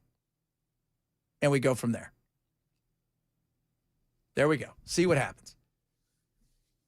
But this is what we're going to see now. And, you know, Ken, you and I have talked about it. Everything's going to go where? What court? To the oracles. The Supreme Court. Yeah, that's where they're going. By the way, earlier today, the man that gave us 24-hour news passed away. Robert Edward Ted Turner was born in Cincinnati in 1938. He endured a difficult childhood, growing up with an abusive father. Turner opened up to our own Robin Roberts, describing their complex relationship, later discussing it in his 2008 memoir, Call Me Ted. He was tough on you. Yes, he was, but it made me a better man. You either break down or you break out. The losers break down, the winners break out. Turner took over his father's billboard company at the age of 24, a $1 million enterprise that launched his media career. And gave us the start of 24-hour news. And it was just news back then, too. They would just come on, they would do news, they'd have some funny stuff. But it wasn't what it become. But he was a big, philanthropist. Probably a little bit of a philanderer. I don't know. Tried to save buffaloes for a while. That was pretty interesting. Got Jane Fonda to be a little right-wingy. Remember that? Just for a little bit. The Braves, let's not forget, if it wasn't for him, we wouldn't have America's team. It was on TV all the time. But he was in ill health, 87. It's a good life, though. Damn good life. But he gave us, the start of what would become this giant, massive news world that we live in. And it was funny. Yesterday, I was flipping around, and it was like 1984, 85. It was the BBC talking about how there was choices, like the 3 channels you could choose from, including ITV and soon to be Channel 4. But there's a new thing coming called cable that would give you potentially 10 to 20 more channels. And then you look up today and it's like, how many channels do we have? A gazillion channels. But Ted was the forefront of all that. The forefront of all of that stuff. And he bought Cartoon Network. He bought all of this stuff way back in the day. He was one of those guys that he would try a lot of different things. He was willing to go for it. You don't often get that in back then. He was definitely willing to go for it. And he put his money where his mouth is. And he threw money at good things too. And it's interesting because you'll get the people that are uber progressive. He's the worst human being on earth and blah, blah, blah. But for the average person that knew him, that, is not in the political world of everybody who is rich is evil, you hear them say nothing but nice things about him. And I'm sure if you dig into everybody's skeletons, into the closet, you can find all kinds of skeletons. But overall, I think he had a pretty damn good life. Speaking of life, space, Final Frontier, maybe not. So this is weird. And I saw this and I'm like, okay. And then I started looking around. I was like, okay, this is now like front page of a lot of different places. And apparently there was a meeting, space meeting, but not really about space, but about maybe extraterrestrials. But there were a large number of pastors that had been invited to go to a certain state to hear some men in the United States government and others share with them a concern that they had. But he said, Perry, what they're about to release, from what we're hearing, there's going to be a release concerning aliens and concerning unidentified flying object spacecraft, that some of the people who were in the meeting were telling us as pastors, you need to prepare your people and you need to get ready to answer them for what you're about to hear being released. And some of it has to do with crafts that have been discovered that are not allegedly a part of our planet, and the materials they're made of are not a part of our planet. Very strange reptilian-looking creatures. Now, on top of all of that stuff, and this includes stuff that Trump has said, which is, hey, they are going to get your people ready, because what they're going to tell you is there's no God. They seated us here. They're the gods. The Bible, it's from them. Everything essentially was them continuing to feed us little things over time and time again, but they're the ones who put us here. And Trump was telling everybody, yeah, be prepared for this. Now, you don't have to believe in aliens. You can call them demons, call them whatever you want to do. I think we're at the point now where there feels like there's something that they want to tell us. And there's too many people, including, Burchett here, along with several others, who've come out and said, look, there's stuff happening and we're going to have to find out about it, because eventually, what if it's them? What if they say, hey, you know what? We don't want to be stopped anymore. It's time for us. If you guys aren't going to do it, we're going to do it. And they're like, yeah. We got to break it to the people easy. Have you met the world? You guys have, right? You understand that, a little slow, a little angry. But the fear is, as they talked about, is you're going to have some people who are just going to go, if that was really to happen, I'm just done with religion. It's not real. It's all baloney. These are our new gods. And then the other fear is that people are going to turn to the Bible and there's going to be some sort of like religious battle. And this, again, is if you believe, I mean, a lot of you are telling me they're all demons. They're all demons. Maybe. Whatever they are, if they're able to come, and it's dimensional, too. And this is what I've been saying for a long time. It's all about the dimensions, baby. It's all about the dimensions. They're from different dimensions. And I could see why that you would have to go to the people and say, look, they're coming, and this is what they're going to tell you. You guys need to handle it the best way that you know how. Because some people are going to freak out. Some people are going to take it in stride. You're going to get people go, I knew it. They were always lying to us. I knew it. And then they're just going to move on with their day. But Ken and I have talked about this. If this is all to happen at some point in time, there's no bigger story in the world than this, ever. And if they want to eat us, how scary is that? What if we are their cattle to serve man? To serve man. You don't want that. How old are you, RJ? 26. What's your thought as a 26-year-old? My thought is it's a big universe. I don't know what the heck's out there, so I'm focusing on what I've got in front of me. Yeah. Now, if it happens, it happens. For me, I've always looked at it like it's a big universe. Doesn't say there can't be gods. And, you've already starting to get people out there, other ministers. Well, yeah, it talks about gods. It doesn't say, it says, he's our God, but there are other gods out there. But you can't, and, I've done a couple deep dives with, somebody's, we're talking about AI earlier. This person said, "Oh, with AI, you guys should be able to figure out how to draw this map." Well, I've drawn several maps. Doesn't mean they're going to listen to me. Again, it's if they're not interested in fairness. Remember, when they're drawing maps and redistricting, they're only interested in their party winning. But I had a very interesting conversation with my AI. And what do we remind you here? Do not name your AI. Don't, because then you have problems. But as we were chatting, and it was a long, I said, eventually got to the point where you could have this conversation about, like, what's your realistic, because I programmed my AI in such a way to check with the other AIs to only give me the truth and to push back on everything I ask. And it's at the point now where if I ask, is the sky blue, or if it's raining outside, it'll juxtapose anything.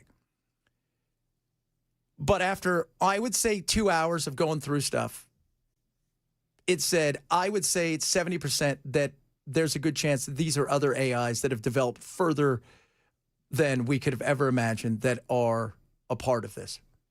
It's a possibility. Who knows? The reptilian thing is very interesting. Like it's a lizard guy, which I find to be fascinating. Like the dude that Captain Kirk was fighting. Yeah, or the Slee Stack. Yeah. Remember the Slee Stack? Yeah, they were slow, though. They were slow. And they had horrible little crossbows. Those things couldn't hurt anybody. Yeah. But, I mean, Ken, honestly, you find out, like, first of all, if I found out today there was some out there, I would be like, I knew it. Then, of course, you want to know more, but I'm not going to freak out. Yeah. My family tells me that my grandfather on my dad's side was, he was a preacher for a while. And he got kicked out of a church because he did not believe that we were alone in the universe. Yeah. And see, and that's a perfect example of how far we've come. Remember, the CIA used to nutpick, and all they would go and they would find somebody that would say, you could have 100 people there saying, I saw a UFO, and they're going to find the person that's the craziest because they want to downplay it. It was also the Cold War and things of that nature. But it got people scared to where, like you said, he didn't believe they were alone, so you can't be a preacher anymore. That's, we don't live in that time. Now we've got military people. We've got everybody you can think of, including people inside of our government who are very open about, we've got other things here. Right. And, I mean, I've read the Bible one time. Yeah. And I'm by no means a Bible scholar, but I cannot remember, and I may be wrong, but I cannot remember anywhere in the Bible where it says, we're it. We're alone. Yeah. And they talked about gods. Don't worship any other gods. Exactly. So, no, I wouldn't be surprised. Now, I would be interested to see how people handle it, because you will get those people that will want to start worshiping them. Dude, it's going to be something. Oh, yeah, it is. We're going to have fun. We're going to be barbecuing, hanging out, having a good time, going, we should watch this. Right? Hanging out in our tuna boat, going, this is going to be interesting. This is going to be huge. Yes, RJ. Oh, I was just going to say, if there's any sign that alien life exists, humanity is just going to turn into the Orville. It's possible. Like, I think if anyone got the future right, like Star Trek or wherever, Orville's going to be like what it's closest like. It's just going to be a bunch of bizarre aliens, and none of it's going to make sense. Yes, yes. By the way, is it Gorn, Ken? Some people are saying the Gorn. I think it was Gorn. He is a big lizard fella. Yeah, big lizard fella. That Captain Kirk put the butt kick on him. That's right. Oh, he did. He kicked his butt. Captain Kirk fought a lot of creatures, whooped up on their ass. He did. Just to let you guys know that. Didn't keep his shirt on all the time. No, corn-fed guy fighting everything. Yeah, and he used the double-fisted karate chop. Whew, you're in a lot of trouble. You get double-fisted. From Captain. You're lucky you guys didn't run into Bruce Lee.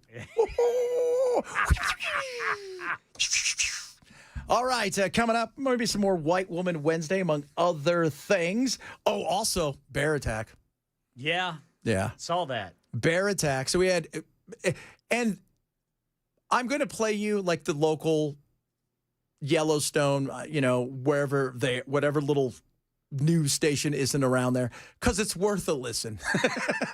It's their first job. And I'm like, apparently she's doing her voiceover from the bathroom. Talk about that straight ahead. Jeff Benson Show, Super Talk 98.7.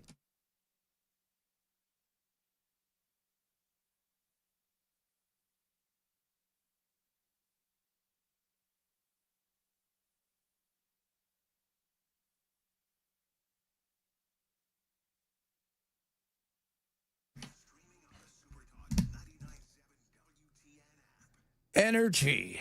It's important. In fact, it is the mover and shaker inside of all of the markets. Energy is. You got the Mag 7 in the stock market, but the stock market really reacts to energy. And my buddies over at Bulwark Capital are having a live webinar. It is the 21st of this month. It's at 5:30. It's called Impact of Energy and what it can do for your retirement, what it can do for your investments, and how you can capitalize on it no matter which way it goes and taking opportunities. And they're going to show you what it's all about. It's a free webinar. They're going to focus on so many different things about the energy markets, how oil works, and not only how it works, but what it goes into that makes so many of the things and how these markets react and how our market in many cases react. They're going to show you what they're all about. Lower risk, lower cost, lower volatility. How can they make the most upside for you? It's absolutely free from my friends at Bulwark Capital. It's called The Impact of Energy. It is a live webinar. It is happening. It's Thursday the 21st, 5:30 our time. Worst case scenario is you're going to learn a little something. Best case scenario is, well, you're going to find out a lot bit more. Go right now. Sign up for it. KnowYourRiskPodcast.com, KNOWRiskPodcast.com from my friends over at Bulwark Capital Management. Investment advisory service offered through Trek Financial LLC and SEC Registered Investment Advisor. Investments involve risk, not a guarantee. Past performance not guarantee future results. Trek 2695.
Special legislative session to redraw Tennessee's congressional maps is underway. We'll get you an update. Commerce Secretary Howard Lutnick sitting in a closed-door interview with members of the House Oversight Committee about Jeffrey Epstein. These stories and more, too, on Super Talk 99.7 WTN.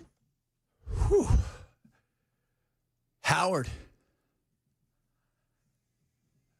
So, Howard, I just want to go over this again. You met him once?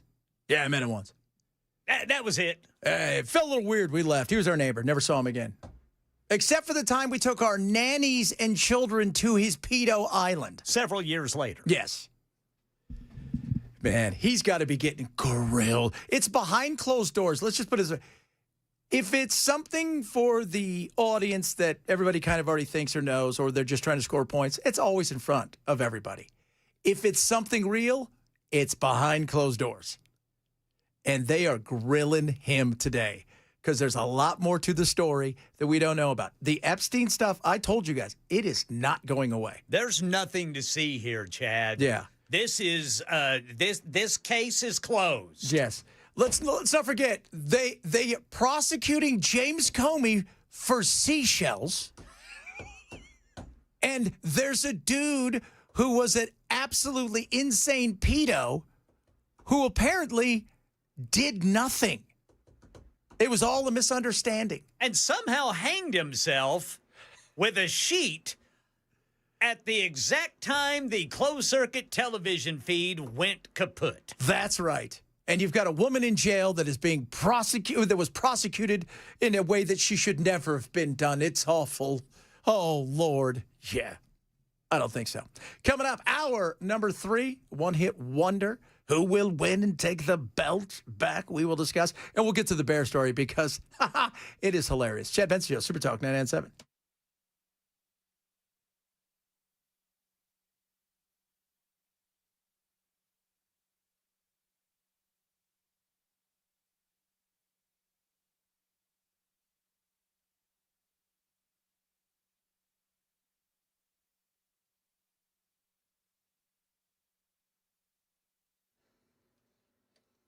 Two o'clock on the dot. I'm Ken Weaver with your top stories. Got the full forecast coming up in 5 minutes. And right now in Tennessee, the special legislative session to redraw the state's congressional maps underway in day 2.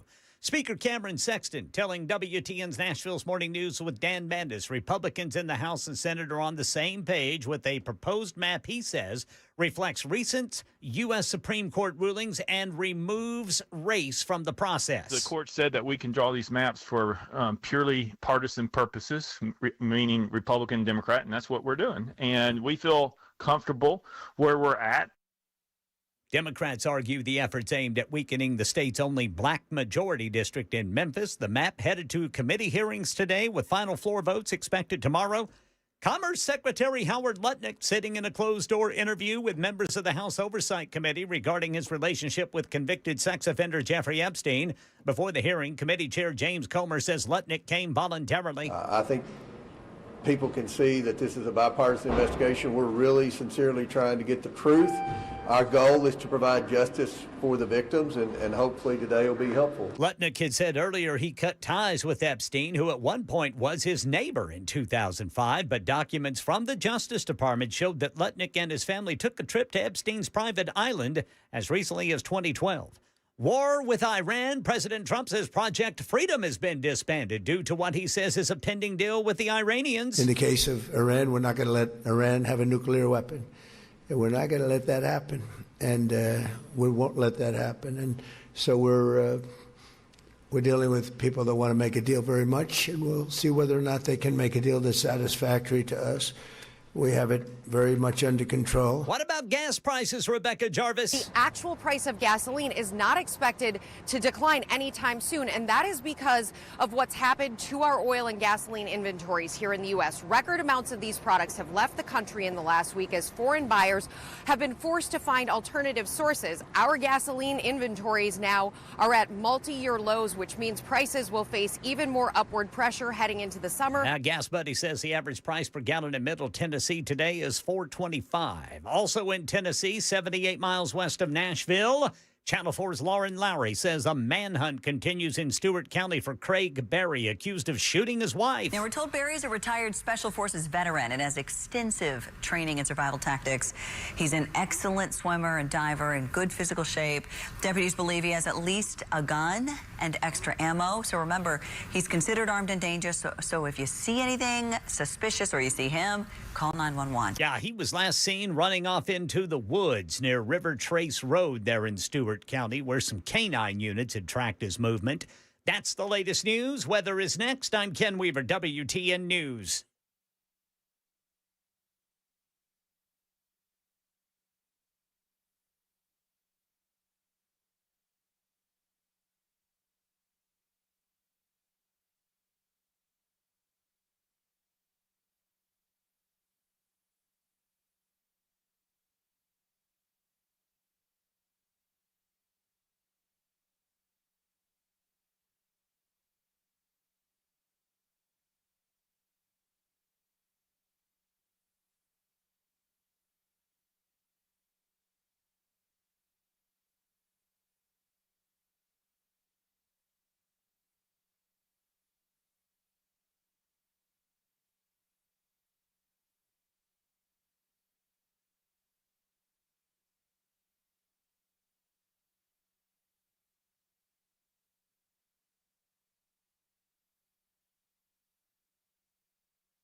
Oh, baby. I got soccer on now, Ken. All right. That didn't take long. Neither of these teams played defense. Best teams in the world. It took about a minute before the first goal flew in. Yeah, baby. That's what I'm talking about. Just 1 minute in. Just insane. I Couple love of passes and boom. Boom. Goal. Ooh, and it's on. God, I'm amazed that it's on CBS. That to me, in the middle of the day, we were talking yesterday with my buddies. If we wanted to see this, right? So it's on 5 right now. If we wanted to see this when I was younger, we would have had to, in California, go to the British Dominion Club, and it would have cost us $40 to probably watch this on the satellite. $40. We would get 1 hour a week of like highlights. Interesting. But it was on Fox Sports. Fox Sports. That was it. Now, whew, everywhere, baby, everywhere. So Bears, I don't know if you guys are aware of this. They'll hurt you. They'll eat you. And it's Cubbins season. So now I want you to listen. This is a report from the little local station out there in near Yellowstone, where there was a bit of guy was attacked. It's funny because one of the other reports was like, he was alone, except for the fact that his brother was also attacked. I'm like, well, then he wasn't alone, was he? No, he wasn't. But this has a lot to do with bear spray. Sightings are daily. Montana Fish, Wildlife, and Parks takes bear encounters. Again, she's in the bathroom. Cubs are pretty small this time of year, and so they're especially protective. Bear education is important before you go on the trails. Just Monday afternoon, a bear attacked 2 hikers in Yellowstone National Park. Not fatal, but both sustained injuries. According to the park's press release, quote, "This is the first incident of a bear injuring a person in Yellowstone in 2026. The last time a visitor was injured by a bear in the park was in September 2025. A good way to avoid becoming the next victim. All right, here we go. She's gonna start talking to us. Bear spray. Okay. Keep it accessible. You should be able to reach it within 2 to 3 seconds. Of course, knowing how to use bear spray helps. We recommend people hold it with 2 hands. You just grab right on the front of the swoop, pop it off, and then you press down on this button. Excuse me? Do people not know how to use bear spray? What happened? I shot myself in the eye. Well, you know what? The bear's like laughing at you. I couldn't get it out of its package. It is. I didn't think to take it out of my package before my hike. Whether you're going to go bird hunting, if you will, or bird watching in the Andes, so you could get yourself a little hantavirus, or Yellowstone, it's like, did you know it's cubbing season? That's okay. We're going to stay at a hotel and never come here. By the way, those guys were tore up, too, from what I understand. They both survived, the brothers, but one of them was tore up big time. Why? Because there's cubs. And you don't see the little cubs. You didn't know. Yeah.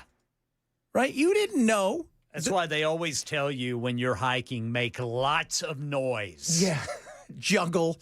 I'm going to carry around a boombox. Right? And, of course, after I do my education on how to use bear spray. Oh, you think we're kidding? Bear spray also comes with an expiration date here. Oops. An expiration date? For what? Apparently its efficacy goes weak. Yeah. An expiration date? Yeah, well, this one is expired, so if you shoot it in the eyes, you could really hurt them. That's the point. On the bottom of the can, so it's important to make sure that you check every once in a while to make sure that your bear spray is still good. It works for moose, lions, any mammal really, so it's a great thing to carry when you're recreating. Also, make sure you stay in groups, make noise, and keep food out of the way. The type of stuff that really heightens your risk of getting in trouble around your home is when you have food out that bears can find available. Bear spray classes are also accessible here in Red Lodge. Here at the Yellowstone Wildlife Sanctuary, May is Bear Education Month, where you can get classes every weekend. Bear spray classes. They have bear spray. If you have to go to bear spray class, you don't need to be out. Outdoors is not for you. Well, Chad. Yeah. You don't understand. See, you have to go to class to learn how to do it properly. Otherwise, you take the sport out of the whole thing. You don't want the bear to be sprayed improperly. That's correct. Well, it is Education Month for the bears. What are we teaching them? What do they like to learn? If you have to go to bear spray class, there's a lot. Because here's the thing. There's a good chance that we're going to have to come rescue you. It's bear spray. What do? Point it at that. Have you used mace? It's kind of like that, but for bears. That's it. But they... Again, it's cubbing season. That's all you need to know. Even our little bears out here, guys. It's cubbing. If there's a cub around, hit the ground. Yeah, these little 350-pound bears we have out here. Yeah. Yeah. That's just those tiny ones. Remember, guys, and we'll go over it again. All right? If it's brown, lay down. If it's black, fight back. If it's white, good night. Good night, baby. Oh, my Lord. Or you could be like the lady on Instagram and just have the little fella come in the back door. Yeah, that is. By the way, they have moose spray, too. Yeah. Which is... you don't want to tangle with a moose. No. You know what? It's funny because bears, you're out there. Yeah, there's a good... Much like the sharks, they know you're around. They're keeping their distance. And usually when there's an issue, it's because both of you happen to be coming up at the same time. They're not hunting you. Now, they don't stalk, I don't think. No. Moose, they're just doing whatever they want. Bears will look at a moose and go, you know what? I'm thinking I'm going to wait for something else. Yeah, I can hold off eating. Yeah, that is just... Maybe there's some berries over here. Oh, yeah? Oh. Again, a Kodiak bear, totally different. Because they don't have anything else out there except for Mr. Treadwell, who they ate. Timothy Treadwell. And his girlfriend. Oh, Mr. Bear. That is... If you guys have never seen that... It's brutal. It is brutal. That last Yeah. That last 10 minutes, man. Because the funny thing is, the entire time you're watching it, you're thinking, these bears, they don't look very fast. No, they don't. And if you guys know anything about Kodiak, right, which is where we went, these aren't like other bears where, berries, right? There is no berries. They eat meat. That's why they're way bigger than the average grizzly bear. And eventually, when he used to go up there at a time when they're fat, so they're not bothered. Right. They weren't fat. They were in the process of getting fat. Yes. And they did on him and his girlfriend. Oh, God. How horrible. First of all, was there nobody around that said, hey, Linda? No, don't. Surely her friends and family said, don't do this. I would hope so. I would hope her friends said no. But we're just giving you guys, we like to give you advice here. Didn't the guy who dropped him off said, you guys are crazy? She was a pretty nice girl. He's kind of, a little retarded is what he said. Yeah. But he was warning them. Don't. He got warned every single year. Don't do this. Don't. It's not in your best interest. And the other thing is, this is not what you do for a living. You're just a dude who smokes weed and hangs. He might as well got a wood chipper, which would have been hilarious. It was a wood chipper when all was said and done. Pretty much. I'll tell you what, do not mess with bears. Those paws are huge. You don't even realize how big it is until you stand next to one and you see that paw's the big as your head, and you realize, wow. Yeah. I mean, one of them is like the size of a child's torso. That's so massive. Creepy. Claws are like knives.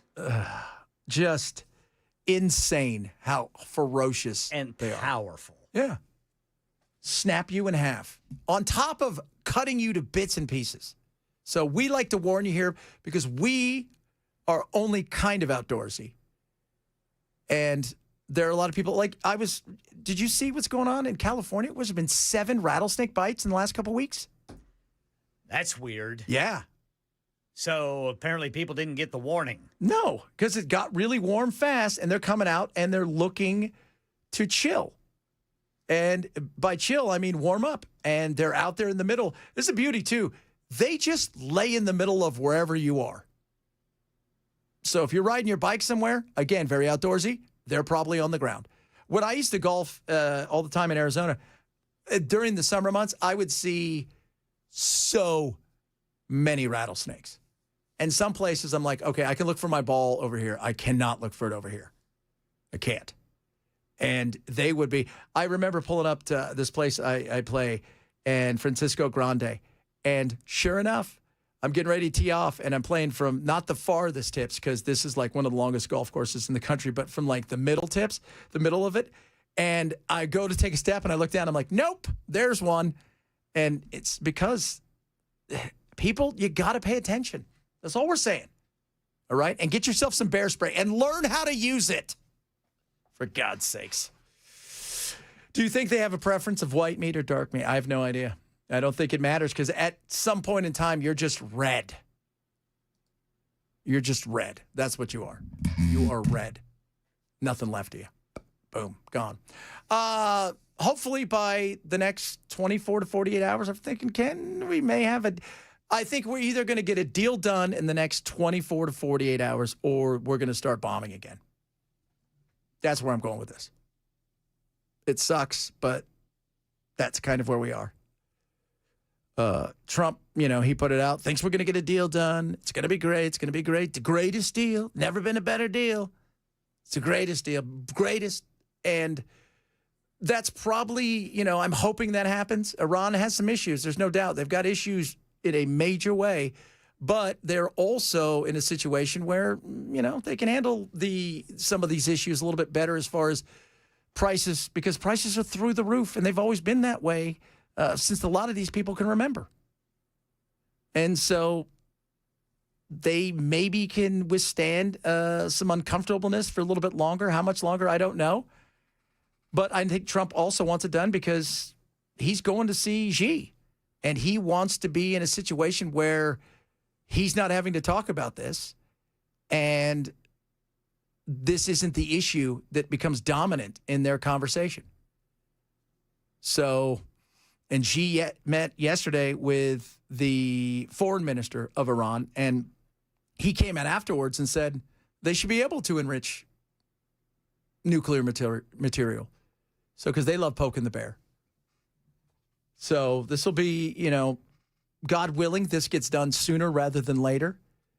And as, Trump likes to say, it's all good. In the case of Iran, we're not going to let Iran have a nuclear weapon. And we're not going to let that happen. And we won't let that happen. And so we're dealing with people that want to make a deal very much, and we'll see whether or not they can make a deal that's satisfactory to us. We have it very much under control. So they got it under control. I hope so. Oil shot down, fell today, but then kind of shot right back up. And I think the thing is with oil at this moment in time, and I think with a lot of stuff going on, it's waiting because I don't think they're fully. I think what you saw earlier today was a bunch of people taking profit and kind of saying, I'm going to take some cash and I'm going to sit out here because I don't know what's going to happen. And I don't want to be caught in the wrong situation. But all that being said, we care about what? Prices.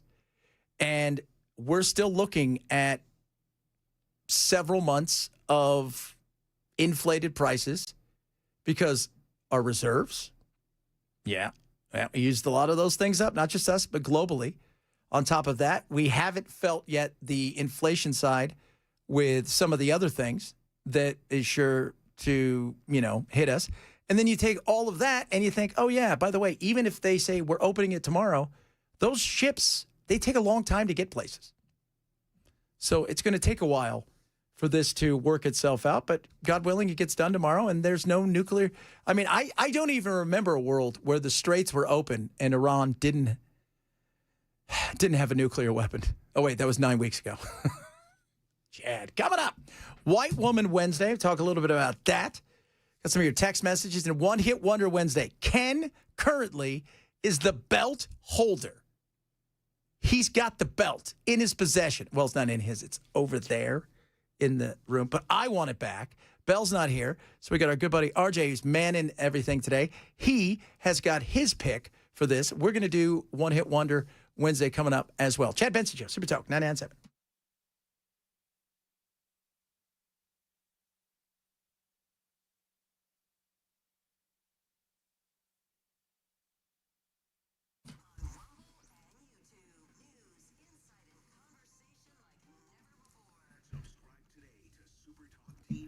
The Burger Perfection Pack is an incredible deal for you and your tummy from our friends at Omaha Steaks. And it comes with a 100% unconditional money-back guarantee. Since 1917, nobody's delivered the meat and the protein to you the way Omaha Steaks has. And right now, for $99.99, less than $100, you're going to get the best in burgers that include pure ground filet mignon, New York strip, ribeye, brisket, and sirloin.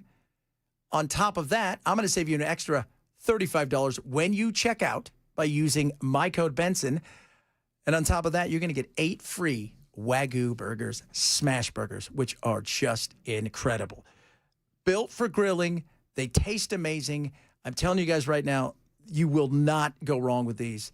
I'm going to give you my 100% unconditional yummy, yummy in your tummy. Chad Benson Show guarantee as well. So what are you waiting for? Get ready for the grilling season. Mouth-watering Omaha Steaks, the Burger Perfection package going on right now. 8 free Wagyu burgers, $99.99. And when you use my code Benson at omahasteaks.com, you save an extra $35 off at checkout. That's omahasteaks.com. Promo code Benson. Terms apply. See site for details.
Beacon Capital Management. Are you guys ready to work with them? You should be. Local and amazing. You can call 615-488-9303. Get yourself a free personalized financial consultation. And they do everything. And I do mean everything. So you ready for this with Beacon? Financial planning, wealth management, tax strategy, Social Security, healthcare, estate, and legacy. They do it all. And you want that because you need that as you move into what should be the years where you're relaxing and enjoying life. You don't want to worry about income. They can help you with predictable income, maximizing your Social Security, among other things. They can help you with investment planning, right? Fiduciary standard that they have is amazing. And tax planning, healthcare planning, including things like long-term care. Beacon's got you covered everywhere. So this is what I want you to do. Call Beacon today. They're local. They're amazing. Go see them and sit down with them. Find out what they can do for you. 615-488-9303. 615-488-9303. Online at beaconcm.com. For Beacon Capital Management, this is a paid placement. Special legislative session to redraw Tennessee's congressional maps update. Also, Commerce Secretary Howard Lutnick in a closed-door interview with members of the House Oversight Committee about his relationship with Jeffrey Epstein. These stories and more coming up at 2:30 on Super Talk 99.7 WTN. So get this. Yeah. One of these preachers claiming to have received a briefing on UFOs is right here in Tennessee. Oh, was it Perry Stone? Yes. Oh, Perry. Yeah. The aliens, those things. I mean, it is kind of weird, though. But, like, I've always thought that, because we've always talked about the fact that the Catholic Church, for years, people have said they've known a lot more than they've led on to be. Because for a while, they were the most dominant religion on the planet and an organization, potentially. So that being said, I'm glad to know that, the preacher here's got it. But when you think about it, that is going to change religion. I mean, if all the things that are going to happen, besides us knowing stuff, Ken, is the fact that, people are going to start to look at religion in a different way. Are they going to treat these things as gods? Maybe. Are they going to become more of, are they going to become zealots and fight back and say they're demons? I don't know. Are they going to eat us? That's you and I. Our biggest fear is, are they going to eat us? I just hope they don't make more quicksand. Oh, God, that quicksand. I'll tell you what.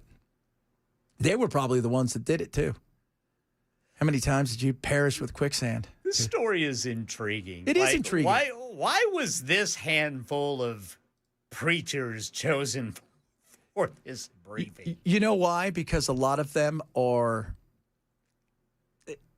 they all have certain ties to certain evangelicals, and there's other ones in there that they're not talking about, but like you're hearing stuff. Yeah. And they're big, not Joel Osteen. They told him, no, you're not getting over here, Joel, with your mullet. But, I wouldn't be surprised. Something's coming. And I'm telling you, I still think it's also the octopus. I think they're going to look at us and go, you guys needed to stop eating us a long time ago. I know you like calamari, but that's uncool. Yeah, Perry Stone says, I'm not going to go into great detail, but there were a large number of pastors that had been invited to go to a certain state to hear some men and the United States government and others share with them a concern they had. That's probably why Marco's going over there to see the Pope, huh? Going to read him the Riot Act. Yeah, see, I mean, wouldn't you think that maybe the Pope was invited to this? No, because they're fighting. But I think that they've, there's been talk that there's been meetings about this and that there are things that they have in their world. Well, that's true. We have no idea what's going on out there, man. No, we don't. They who knows? They could be briefing the Pope every day. Yeah, absolutely. Well, when they're not fighting. Right. He wants Iran to have a nuclear weapon. He does. He doesn't want us to have one. Well, no, the Pope wasn't invited because they found out he was a fan of the Chicago Bears. That's right. I forgot about that.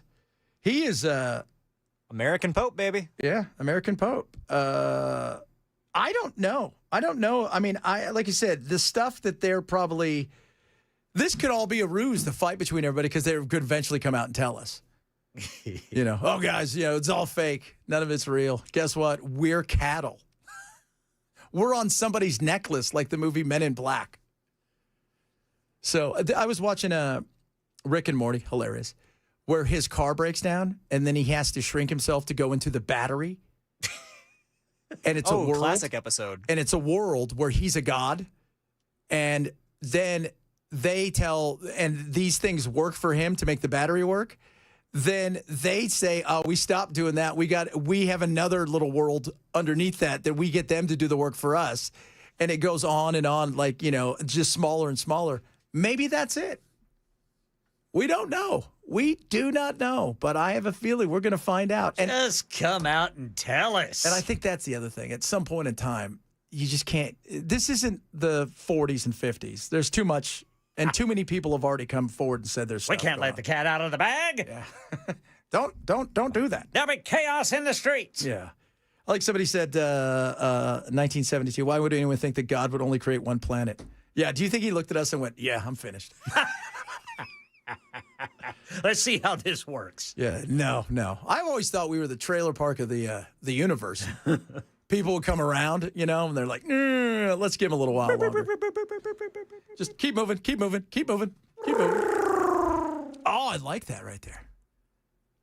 Do you think they're worlds like the Jetsons? Probably. Hey, you guys, what's your world like? You guys got flying cars yet? No, you didn't figure that one out yet? No. Too many people crashing? Yeah, we get that. The lizard people, though, that's the kind of thing. Whew. The lizard people. Gorns. Gorns? Gorns, that's right. That's who Captain Kirk fought. Maybe they are the Slee Stack. Whipped his butt, Captain Kirk. It was a long fight, though. Took the whole episode. Did it? I don't remember that one. I think it took the whole episode for Captain Kirk to finally whip that lizard's butt. Did he get his shirt off? I can't remember if he lost his shirt in that one or not. Yeah, that was back in the days when... Lieutenant Uhura was wanting that to happen. I bet she was. Oh, I'm telling you guys, it's happening. It's happening. All right, coming up, we're going to jump on the One Hit Wonder Wednesday. Who will win? So we got 3 songs. You guys choose which song you like best. We tell you a little bit of story about what's going on with these songs, where they came from, what happened in the band, etc., etc. Ken currently is the title holder. I'm trying to get it back. Bell's not here. RJ's got his song, so he's participating as well. We'll do that straight ahead. Chad Benson, Joseph for Talk 997.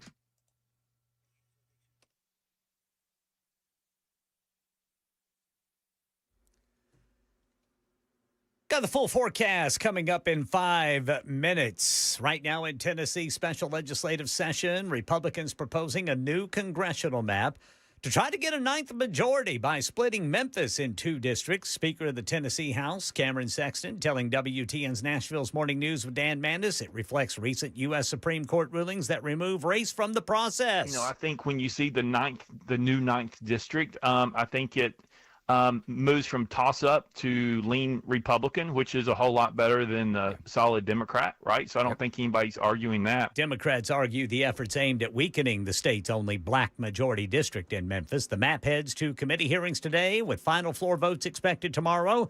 Commerce Secretary Howard Lutnick sitting in a closed-door interview with members of the House Oversight Committee regarding his relationship with convicted sex offender Jeffrey Epstein. Committee Chair James Comer telling reporters Lutnick came voluntarily and the process has been bipartisan.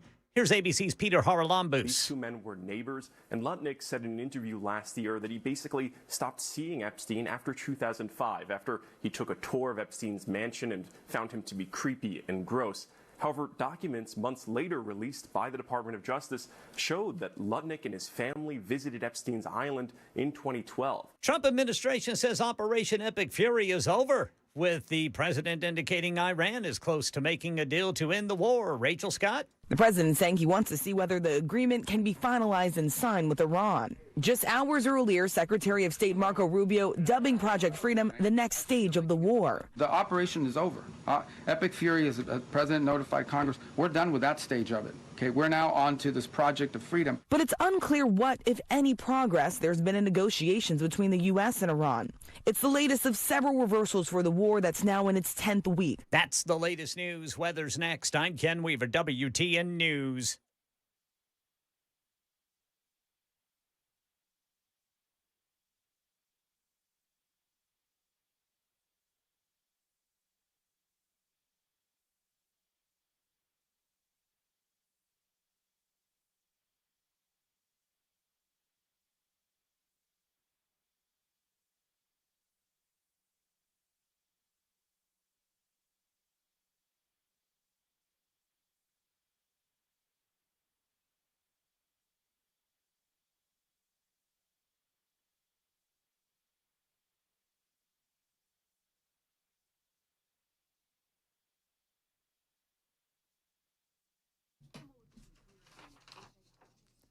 Oh, when your home needs comfort, maybe got some issues, call the pros. You count on them. Who are they? Busy Bee, plumbing, heating, and cooling.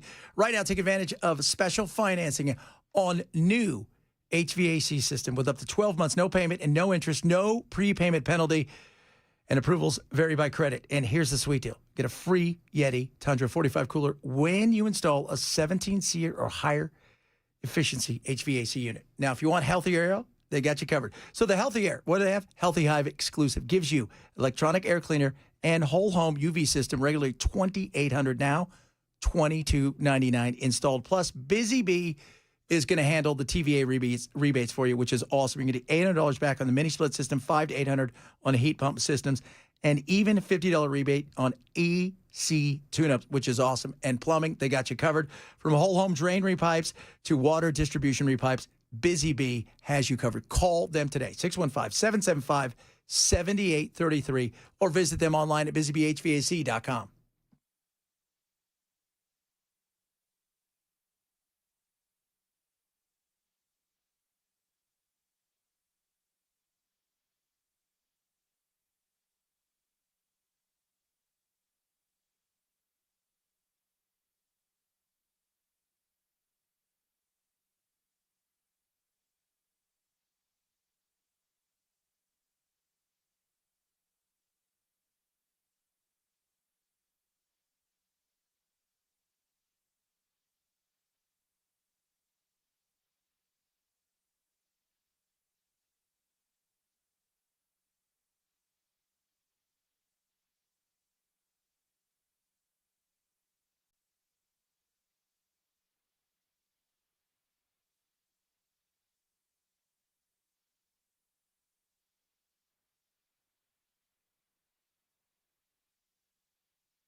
Really? You're killing me.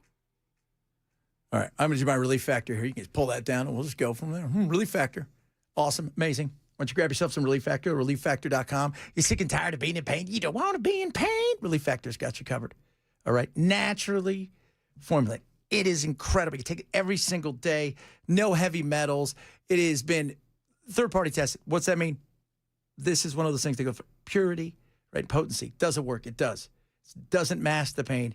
It fixes it, especially when it comes to inflammation, aches and pains in your joints. That's why you need Relief Factor. I take it every single day. You should as well. Go to relieffactor.com, relieffactor.com. Call 800-4RELIEF, 800, the number 4RELIEF, for Relief Factor now. There we go. Look at that. We're having fun here. RJ in for Bell, who Bell's out to get a haircut. That's right. He's doing it. He's getting a bob. He's like, I want to look just like Greta Thunberg.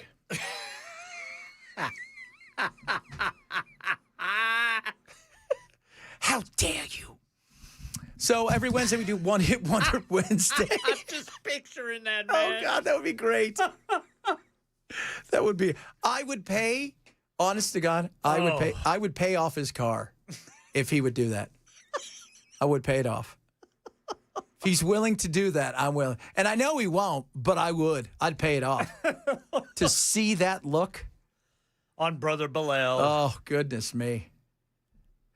It is true. It is true. And that look has only looked good on nobody, actually. Nobody.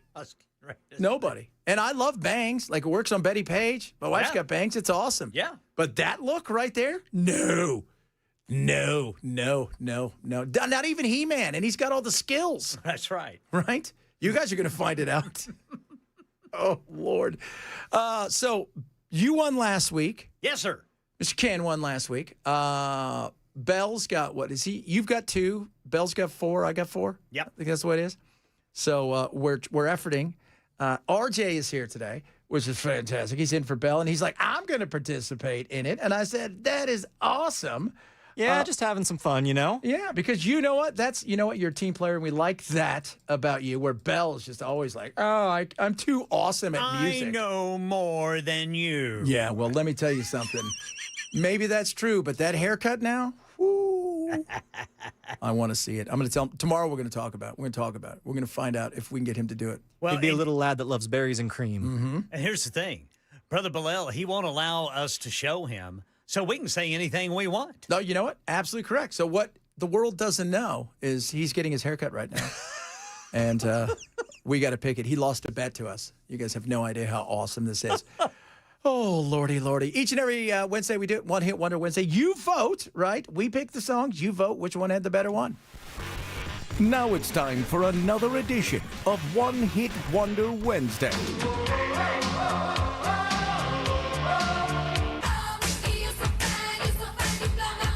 You may not remember the name of the band. But you definitely know the song. Come, my lady, come, my lady, you're my butterfly.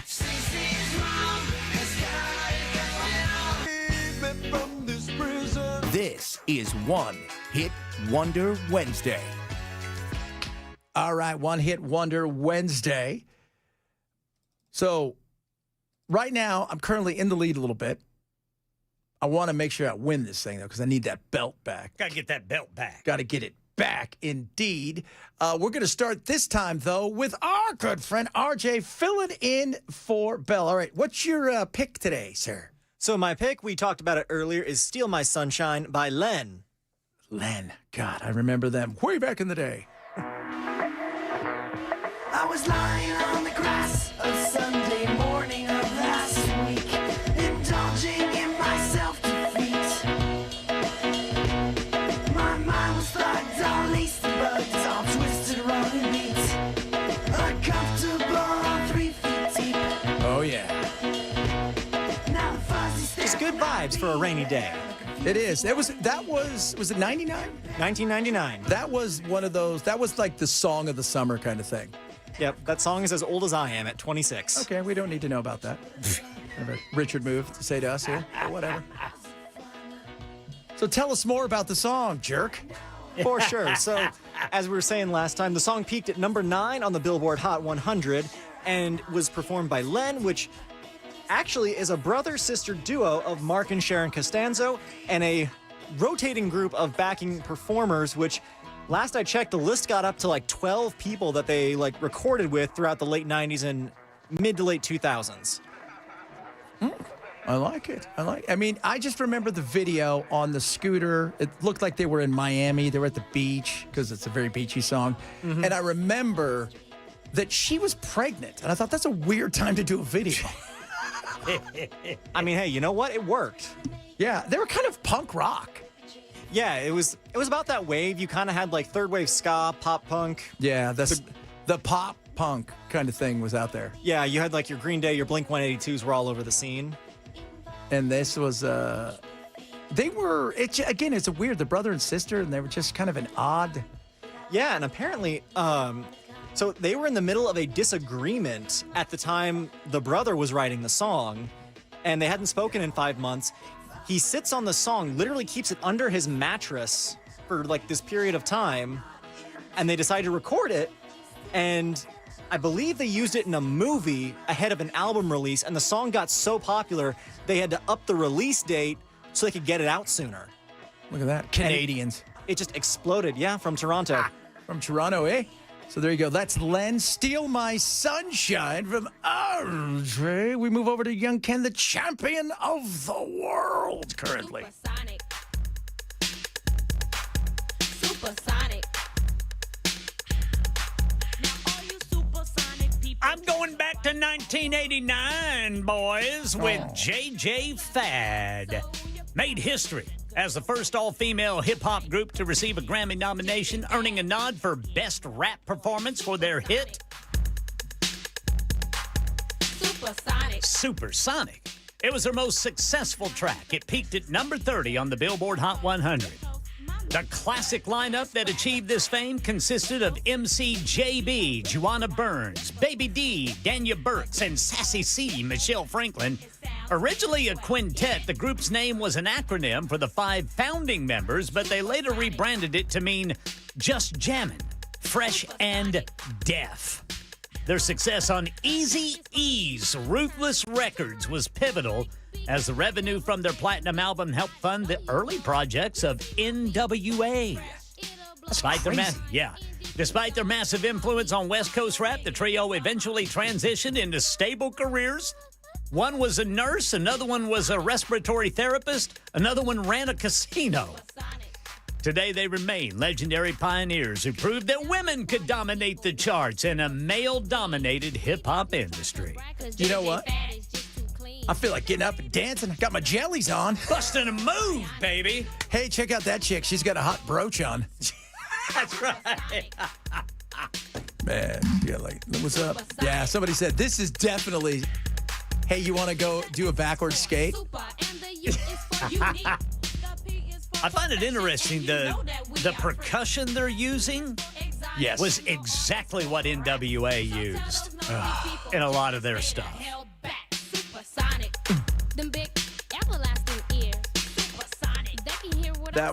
That is such a skate. Mom dropping you off at the skate place. Oh, yeah. Like, quick, let's get out there. Let's do a double skate. Cruising chicks at the skating rink.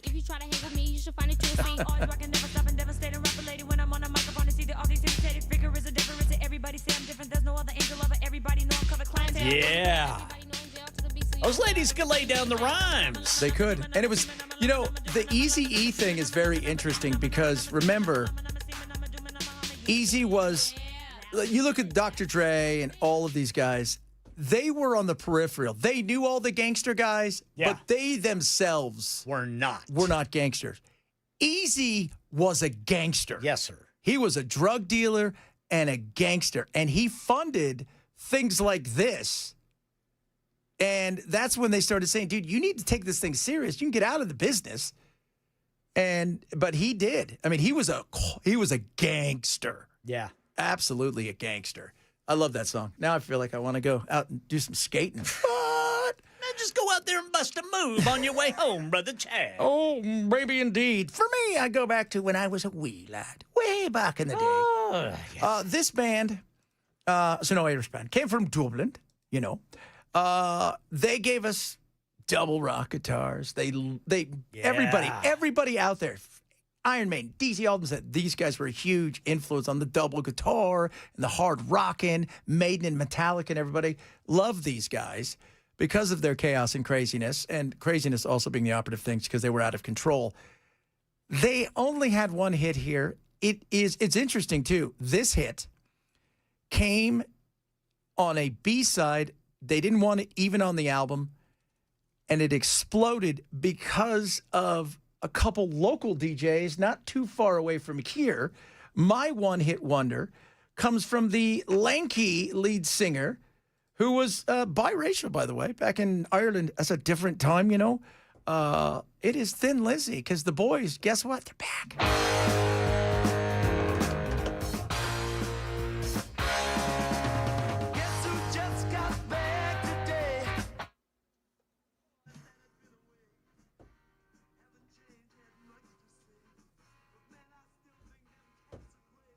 Crazy, man.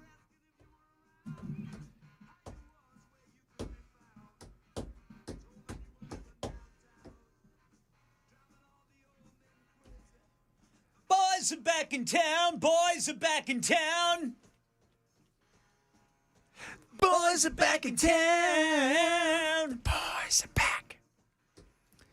So, a couple local DJs in Louisville played it incessantly until it got actual airplay by a whole bunch of stations. And by that, they mean they played it all the time.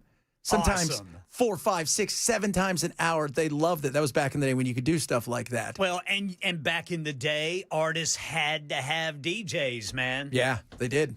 And it was amazing. And Phil Lynott, who was the lead singer, he had a lot of problems, a lot of issues. Too bad. But this song didn't really, I mean, it charted, I think it got like number 9. But on Rolling Stone, it's 221 ranked of the 500 greatest rock and roll songs of all time. Interesting. That's how awesome this was. He died in 1986 of complications from living a life hard. Yes, sir. And he did. His mother didn't even know he was struggling with heroin and addiction. But when you hear this song, how can you not? Because it's about everybody, right? Whether you're in Dublin or you're in Cedar Rapids, Iowa, or you're in Franklin, right? You remember, oh, man, all of us coming back for the summer. We're going to have a little fun. Man, he just fell about the place, man. If that chick don't want to know, then forget her.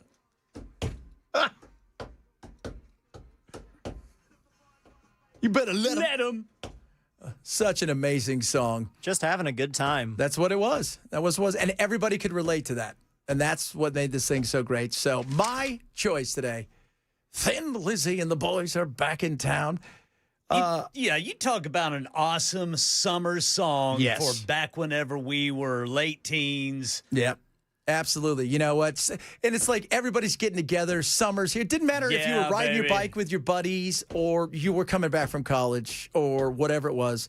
This was awesome. It was awesome. Round a bonfire out in the middle of nowhere, about 5 deep. That's right.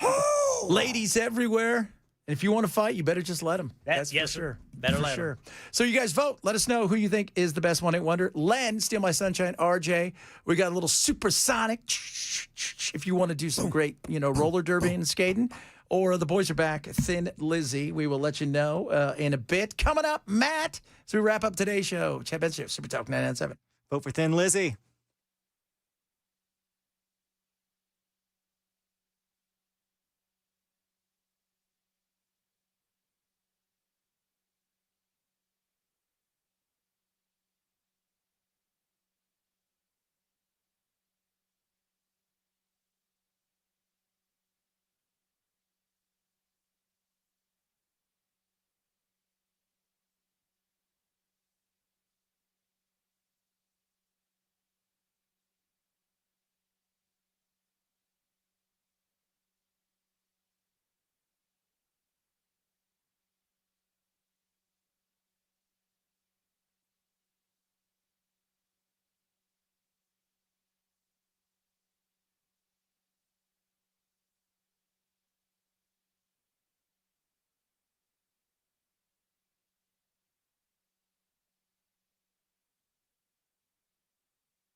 Wrapping it up. I think I won today, boys.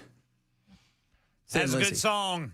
I've not heard the songs. So I've not heard. RJ went with Len, Steal My Sunshine. Okay, Steal My Sunshine. Yeah. I used to think they said, "Are you still bisexual?" Are you still bisexual? I don't know why. Well, that's very interesting. Right Okay. there. Anyway. That's a good leap on that one. Sure. Talk about words not heard, right? Learning something about Matt Murphy today. So you've got Ken went with Supersonic. Supersonic. Supersonic. Reminds for me of the me- skating rink. That's several people said. I feel like we're going to do backwards doubles. That's right, skating rink. That's the skating rink song. And then for me, I went with this band called Thin Lizzy. Boys are back in town. The boys are banging down. The boys are banging down. Boys are back. Boys are back. If that chick don't want to know, then forget her. So awesome. Yeah, you got to go with Thin Lizzy on that. Yeah, they were both Thin and Lizzy. Or Thin. Thin Lizzy. Thin Lizzy, as opposed to Fat Lizzy. Yeah, she had a lot of great songs too. She did. Yeah, she did. Not like Fat Lizzo. No.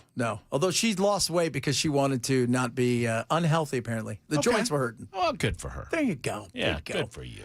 Ken, people want to know what CBD drink that you drink. Several people have asked about it. What's a good one for maybe some people struggling with cancer and things of that nature? I can answer. I will have to get back because I can't. It's got the number 9 on it. Number 9. Which kind do you like? I cannot remember the brand that I have. There's a. So there are a lot of seltzers out there, but there's this tonic that it's a spirit that is designed to be equivalent to like having a whiskey, and it's Willie's Remedy. It's a Willie Nelson brand drink. It's a lemon lime flavored drink that has THC and CBD in it, and it is. It's a very interesting drink. Really? I'll just put it that way. Oh, it's okay. it's very good. But you want to treat it not like a beer. You want to treat it like liquor. Okay. In other words, in terms of amounts. Okay. My wife the other night. you don't want to finish a whole thing. But my wife got one like the size of your Jolt. Yeah. And she's like, she pounds it. And she looks at me, she goes, I am high. And she's walking around the house the whole night, I got the munchies, Chad. I got the munchies. But she did say when she went to bed, it knocked her out. Slept well. Yeah, she did sleep well. That's the big thing. That is the big thing, sir. What's on tap for the big program? I mean, we're delving right into the statewide politics. A lot of people are freaking out at the state capitol because of some of the discussions regarding redistricting. The map came out earlier today, and we'll discuss the map. And talk about those sorts of things early on in the show. We'll also talk about some of the results of the elections last night. Indiana, I mean, everybody wants to say, oh, Trump won. Trump didn't win anything. The people made those decisions in Indiana, and we'll talk about that a little bit. And I'm trying to figure out what objectives we've achieved in Iran, but I think the objective at this point is to get the hell out of Iran so gasoline prices will go down. And I paid $4.29 today. I know. And I'm supposed to put premium in my truck, and I can't put premium in my truck anymore. No, that is it's too much. Yeah, it's too much. Have you thought about siphoning?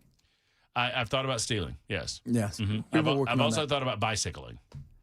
Seems. It would be. I'd have to leave pretty early. Well, let's look at that. How long do you think if you had a clear road, right? You don't have to worry about getting run over. And I know you got your Tour de France outfit on, right? You got the banana smugglers. Sure. How long do you think? I think I could do it in 4 hours. 4 hours. I think. I think I could do 12 to 15 miles an hour, right? Yeah. When's the last time you rode a bike? Not a motorcycle, obviously, but a bicycle. Yeah. Last year, before my shoulder surgery. Okay, there we go. Yeah, you can do it in 4. We're going to time you. We're going to find out. Okay. You guys, Matt's going to rock and roll it again tomorrow. Make sure you tune in for our special Bell Got His Bad Haircut show, which is awesome. He's getting the Greta Thunberg. It's going to look so good. We're going to get him a chin strap, too. How dare you? How dare you? He's not here, so we can make fun of him. Those are the rules. Okay. You guys have a good one.